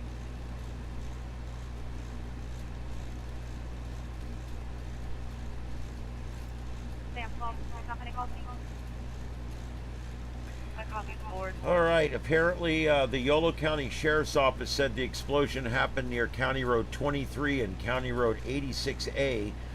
Deputies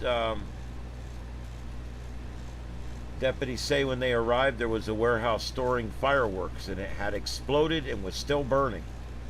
CAL FIRE is calling the blaze the Oakdale Fire. It's described as a commercial fire into vegetation near Highway 16 and Oakdale Ranch line.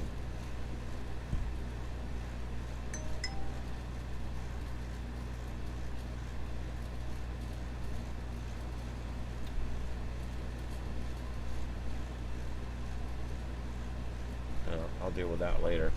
All right, CAL FIRE is calling the blaze the Oakdale Fire. Like I said, according to the Winters Fire Department, they are assisting Madison and Esparto crews at the blaze.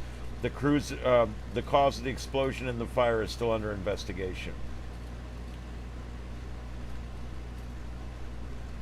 And that's pretty much what there is. You're seeing the live pictures. Wow, look at that. There's still looks like fireworks going off down in there. Wow.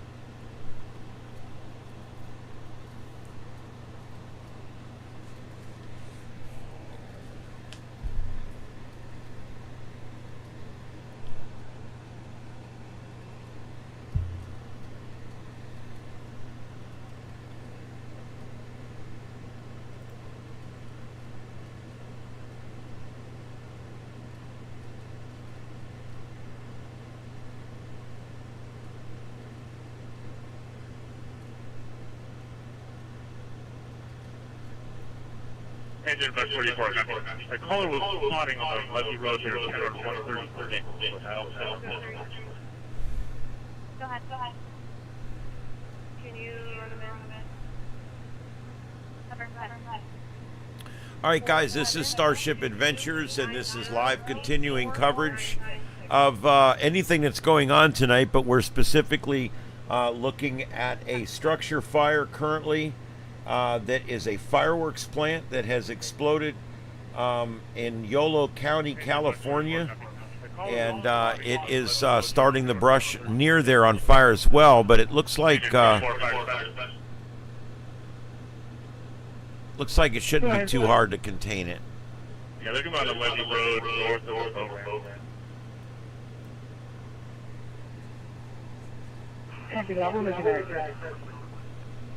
Back up, and I need to call back and said the best entrance is to the rivers and south.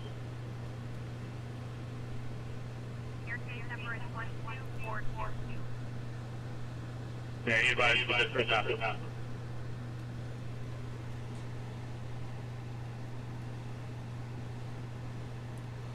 Yeah, all the billions that have been spent on Skid Row, and look at it. The truth is, you know, the thing that people don't want to talk about with homeless people is the fact that most homeless people are homeless by choice. Most homeless people have to make a valued choice between, do I want to follow the rules and be provided for, or do I want to do exactly what I want to do and not be provided for and go out and make it on my own as a homeless person. And unfortunately, when a lot of them are dealing with addiction and mental illness, it's a difficult situation. It really is. But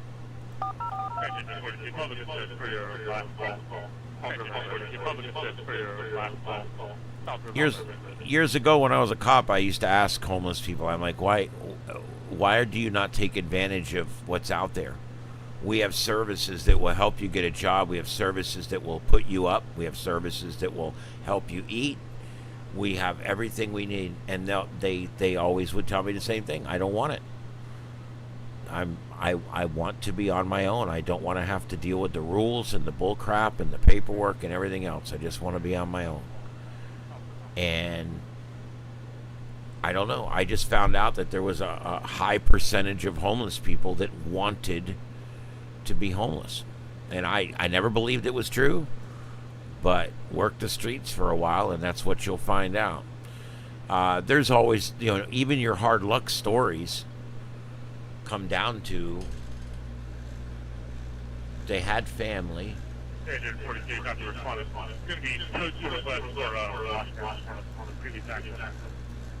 Most of these people have one thing in common. They burned every bridge in their life. They burned their family, they burned their friends, they burned their co-workers, they burned everybody.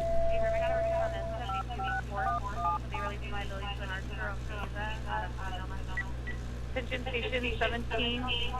There's another grass fire reported at County Road 24A and County Road 89. Fire method is taking 13 for trees and grass. Yeah, no, we are watching it. We got it. Red cars. We're watching it here. We do have. Hold on.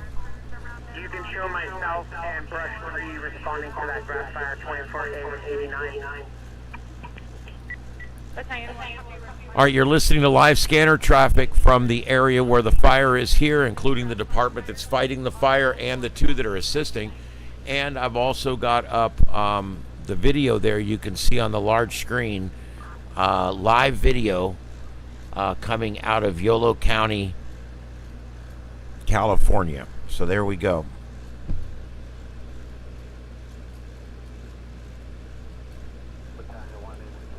Devastating Pyrotechnics is the owner of the facility. Well, it's aptly named.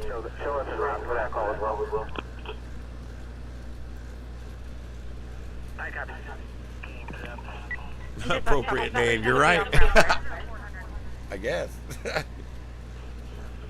Copy,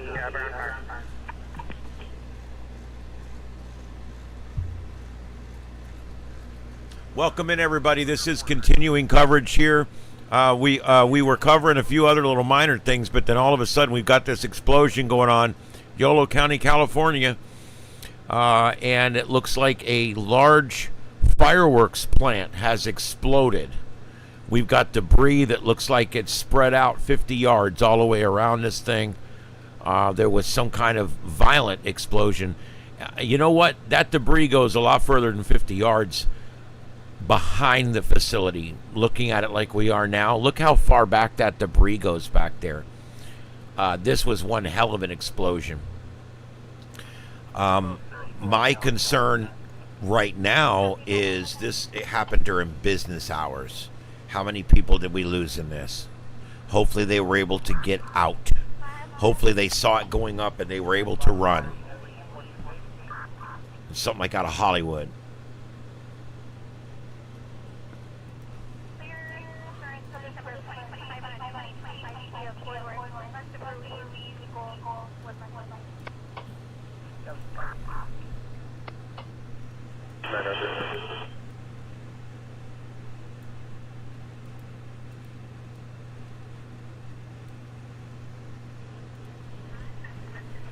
Dispatch, Battalion 1 is not seen in the area. Confirming between 89 and 90. Affirm.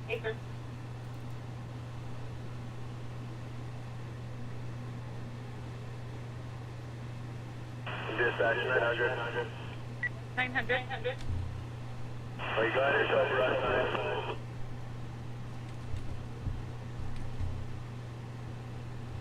900, your traffic's broken. Repeat. You can show Brush 9 available at scene as well as Squad 9.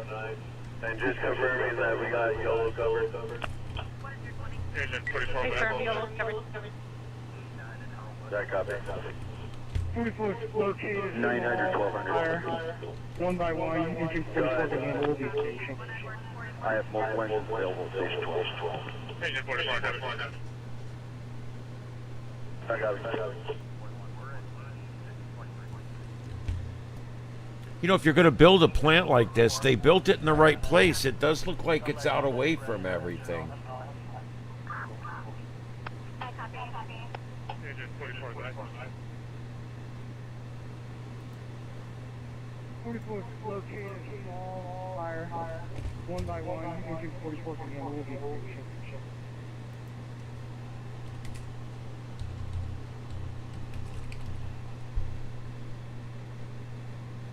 Dispatch 44, fire control, be knocking up. Brush 3, come on, in the orchard. Copy that.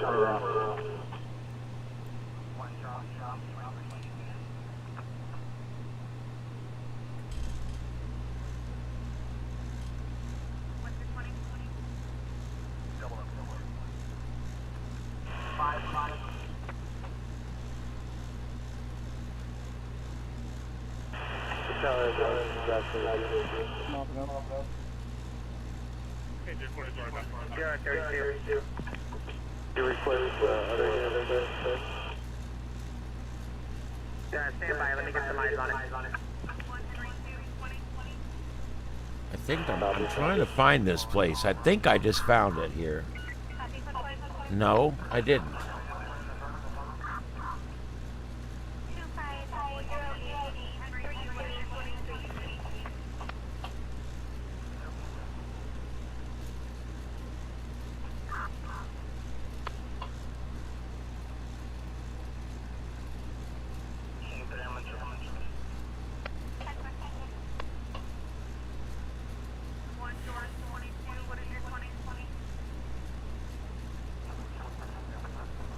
It's funny that devastating fireworks, they don't list an actual address anywhere on their website.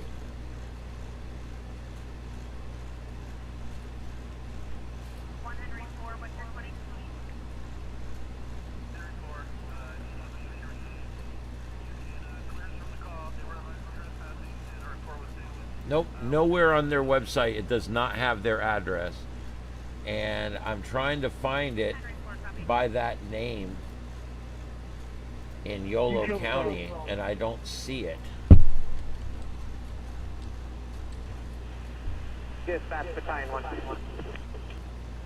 Nope. Battalion 1. Dispatch Battalion 1, I'm on scene, located a small vegetation fire, slow rate of spread. Fire about All right, we're trying to find more on that. 20 feet. Should be able to handle it, brush 3 and 217. We're looking at access regions right now.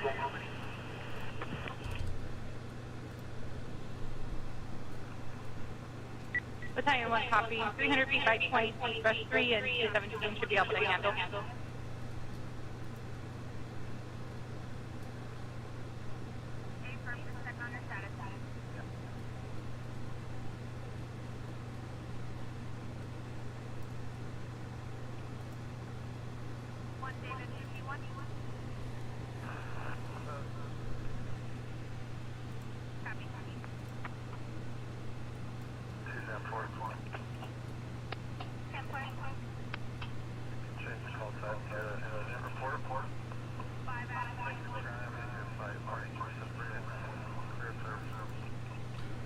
Okay.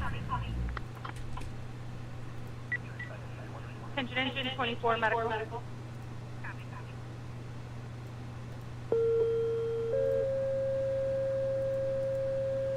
Okay, there we go. I got everything marked. Wow, look at that. Engine 24, allergic reaction in the south lobby in front of Local Express.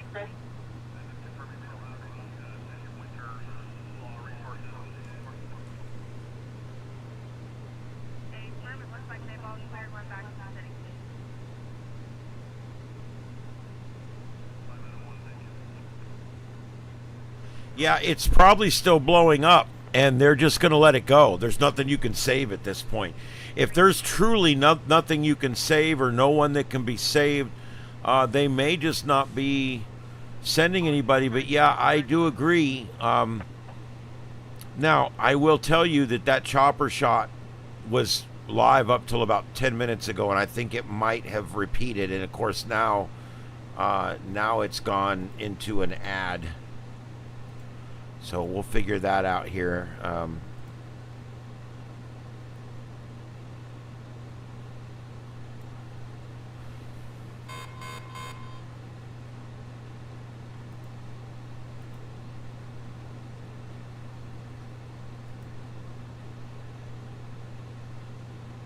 All right, I'm endeavoring right now. That was radar Omega. Let me take a look over here. Severe thunderstorm warning in South Dakota.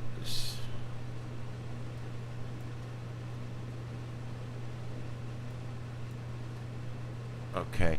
All right, so yeah, that's what I got. Let me see if I can find anything else live coming out for this fire. We're kind of losing daylight out there, and I think they kind of wrote it off, to be honest with you. Yeah, I don't see anything else. That was it, guys. At least we did have some chopper footage for a few minutes. Yeah, I couldn't tell. I was trying to find it on the map, but I couldn't get it to come up.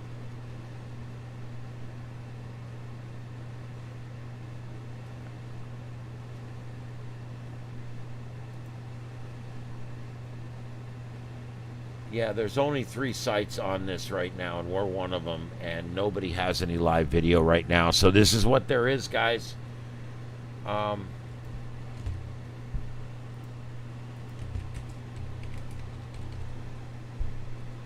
me see what I can come up with. Dispatch, 9200 on green. 9200.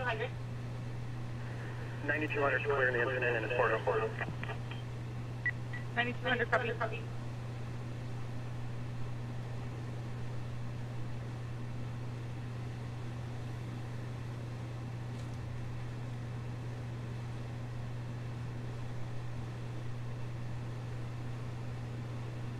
All right.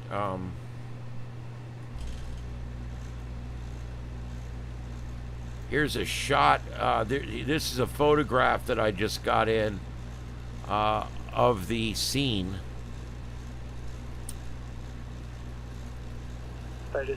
And you can see, I want you guys to notice something. 332 copy. Whatever blew up was over here. Look at this building right here. It's not on fire. But what do you notice about it? It has major shockwave damage. This building here has literally had the asshole ripped right out of it. I mean, look at it. It's literally falling down on itself. Here's a camper right here with the front of it all smashed in and damaged down the side and down the roof. This shows me, here's another structure that's literally one side of it collapsed on itself. And again, over here, the fire hasn't gotten to these buildings yet. And yet they are, they're in bad shape. And this building here, still intact, solar panels on the roof, but you can tell it's been hit by something. It's been major hit by something, and what that would be is the shockwave. That's the shockwave. There is a pool down here, which is interesting. They would have a pool, unless that's where everybody runs to evacuate. It might be smart if you think about it. So let's hope they got out. Let's hope they all got out. And I'm going to continue looking for a few more minutes here to see if I can find any feeds anywhere. We are still monitoring scanner out of that county. They're not talking much anymore. I think they've about got... I don't think they're going to go in on this thing till it burns itself out. There's really not much to report at this point.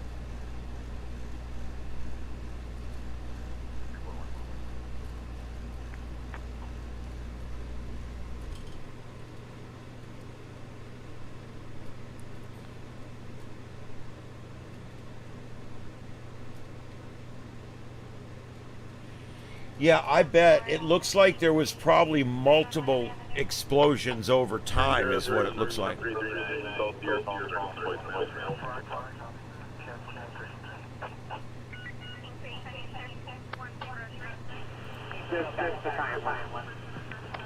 Battalion 1. Dispatch Battalion 1, fire contained. 217, brush fire beyond scene for about 15 minutes to mop up. Battalion 1, copy.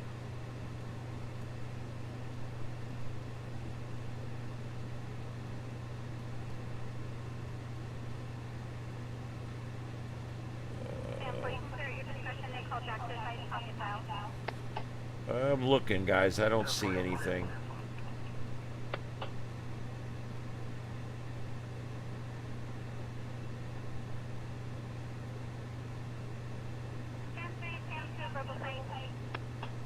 Nope, I don't see anything there. Let's go back to here.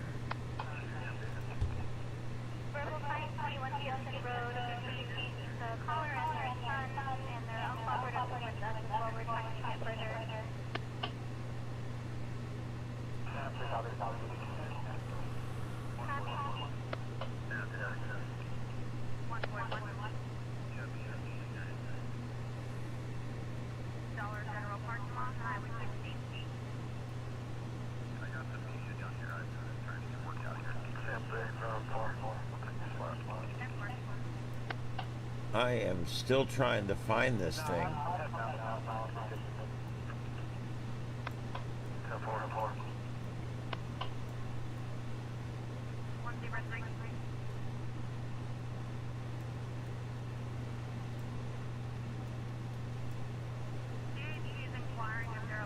Fire dispatch, engine 24.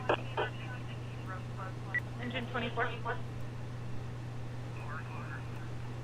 Can you downgrade MR code to our location, and we are at the south EMS room? Copy. 332, downgrade code 2, they're at South EMS. 332, copy, downgraded. South, thank you. I don't know, guys. I can't seem to match it up anywhere. I got a couple of pictures of it here I'm looking at, but I can't quite seem to match it up. Edward 2, copy the evacuation. Edward 2, I'm not on my computer. Can you go with it? Your original marquee is back on that line 3 that the mail is back on time for a permit and that you have the air on your fire. Crowd in the 30 seconds. 11 on scene, route lead to 2001 ground.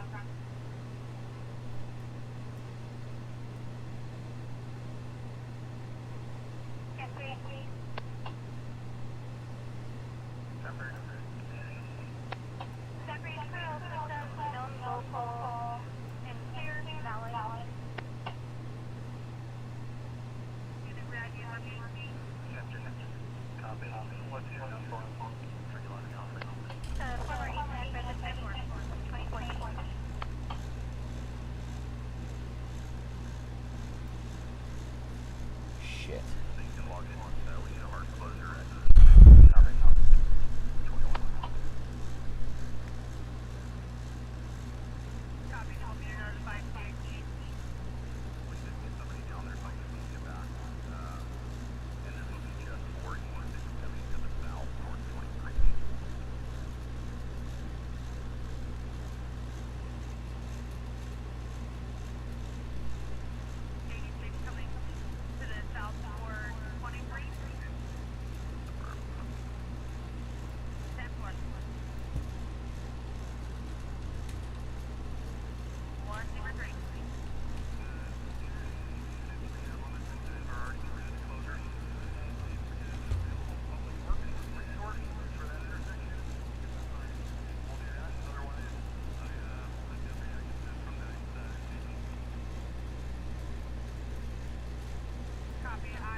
Google's being really stupid tonight, I can tell you that.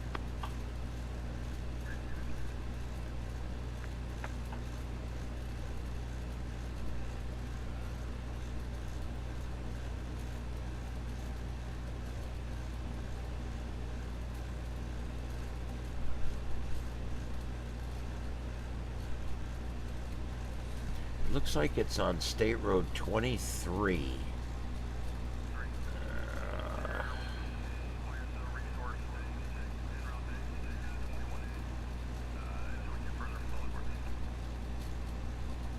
I'm looking for anything marked 23, but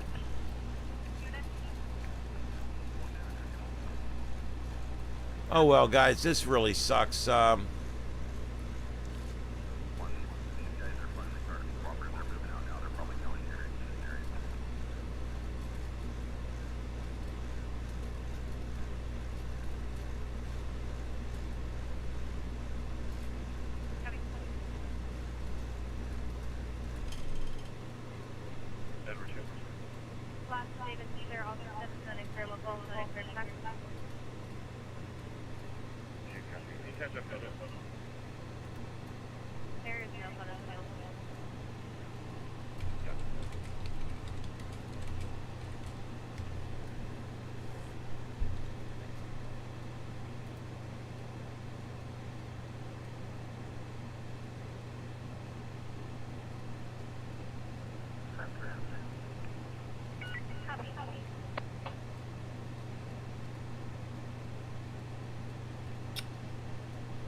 Boy, there is a sudden influx of stray cats everywhere right now. We're dealing with it down here, and I've found it twice just going through things on the line tonight.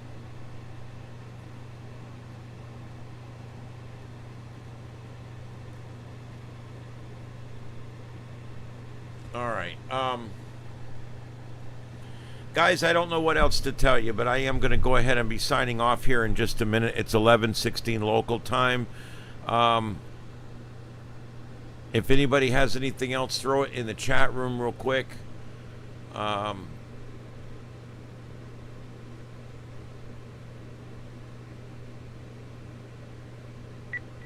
Attention Station 19, medical aid.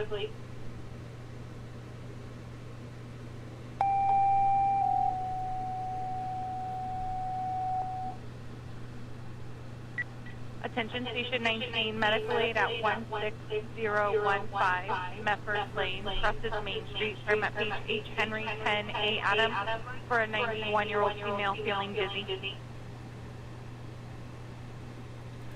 Okay, does anybody have anything else? Throw it in there.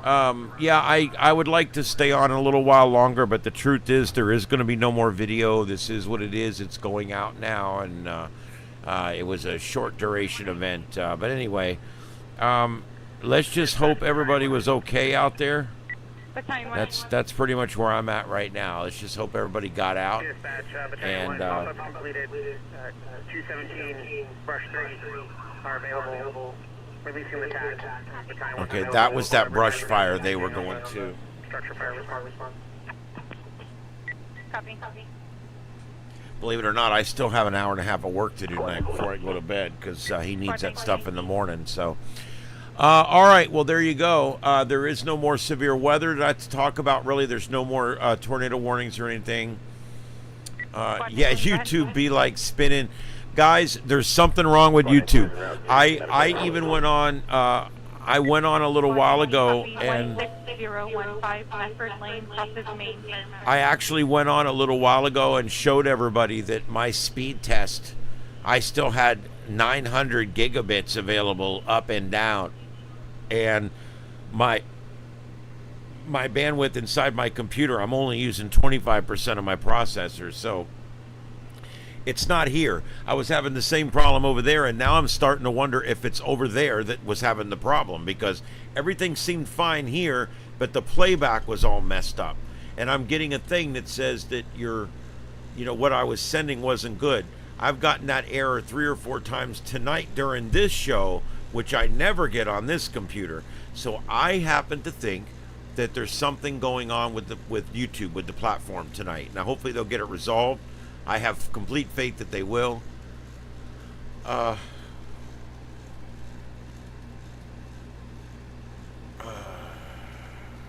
There you go. All right, guys. I will be back tomorrow evening. I try to get on by about 8:30, 9 at the latest. As soon as I can get home and get things done and get on here, I come on. All right, guys. I guess that's going to be it. Everybody have a good night out there. This is Starship Adventures. Thanks for being with us tonight on tonight's adventure, and I hope to see you on the next adventure down the log. I am live tonight in Southwest Florida at Starship Studios. This is Starship Adventures. My name's Ian, KO4EFS, and we'll see you on the next broadcast tomorrow night.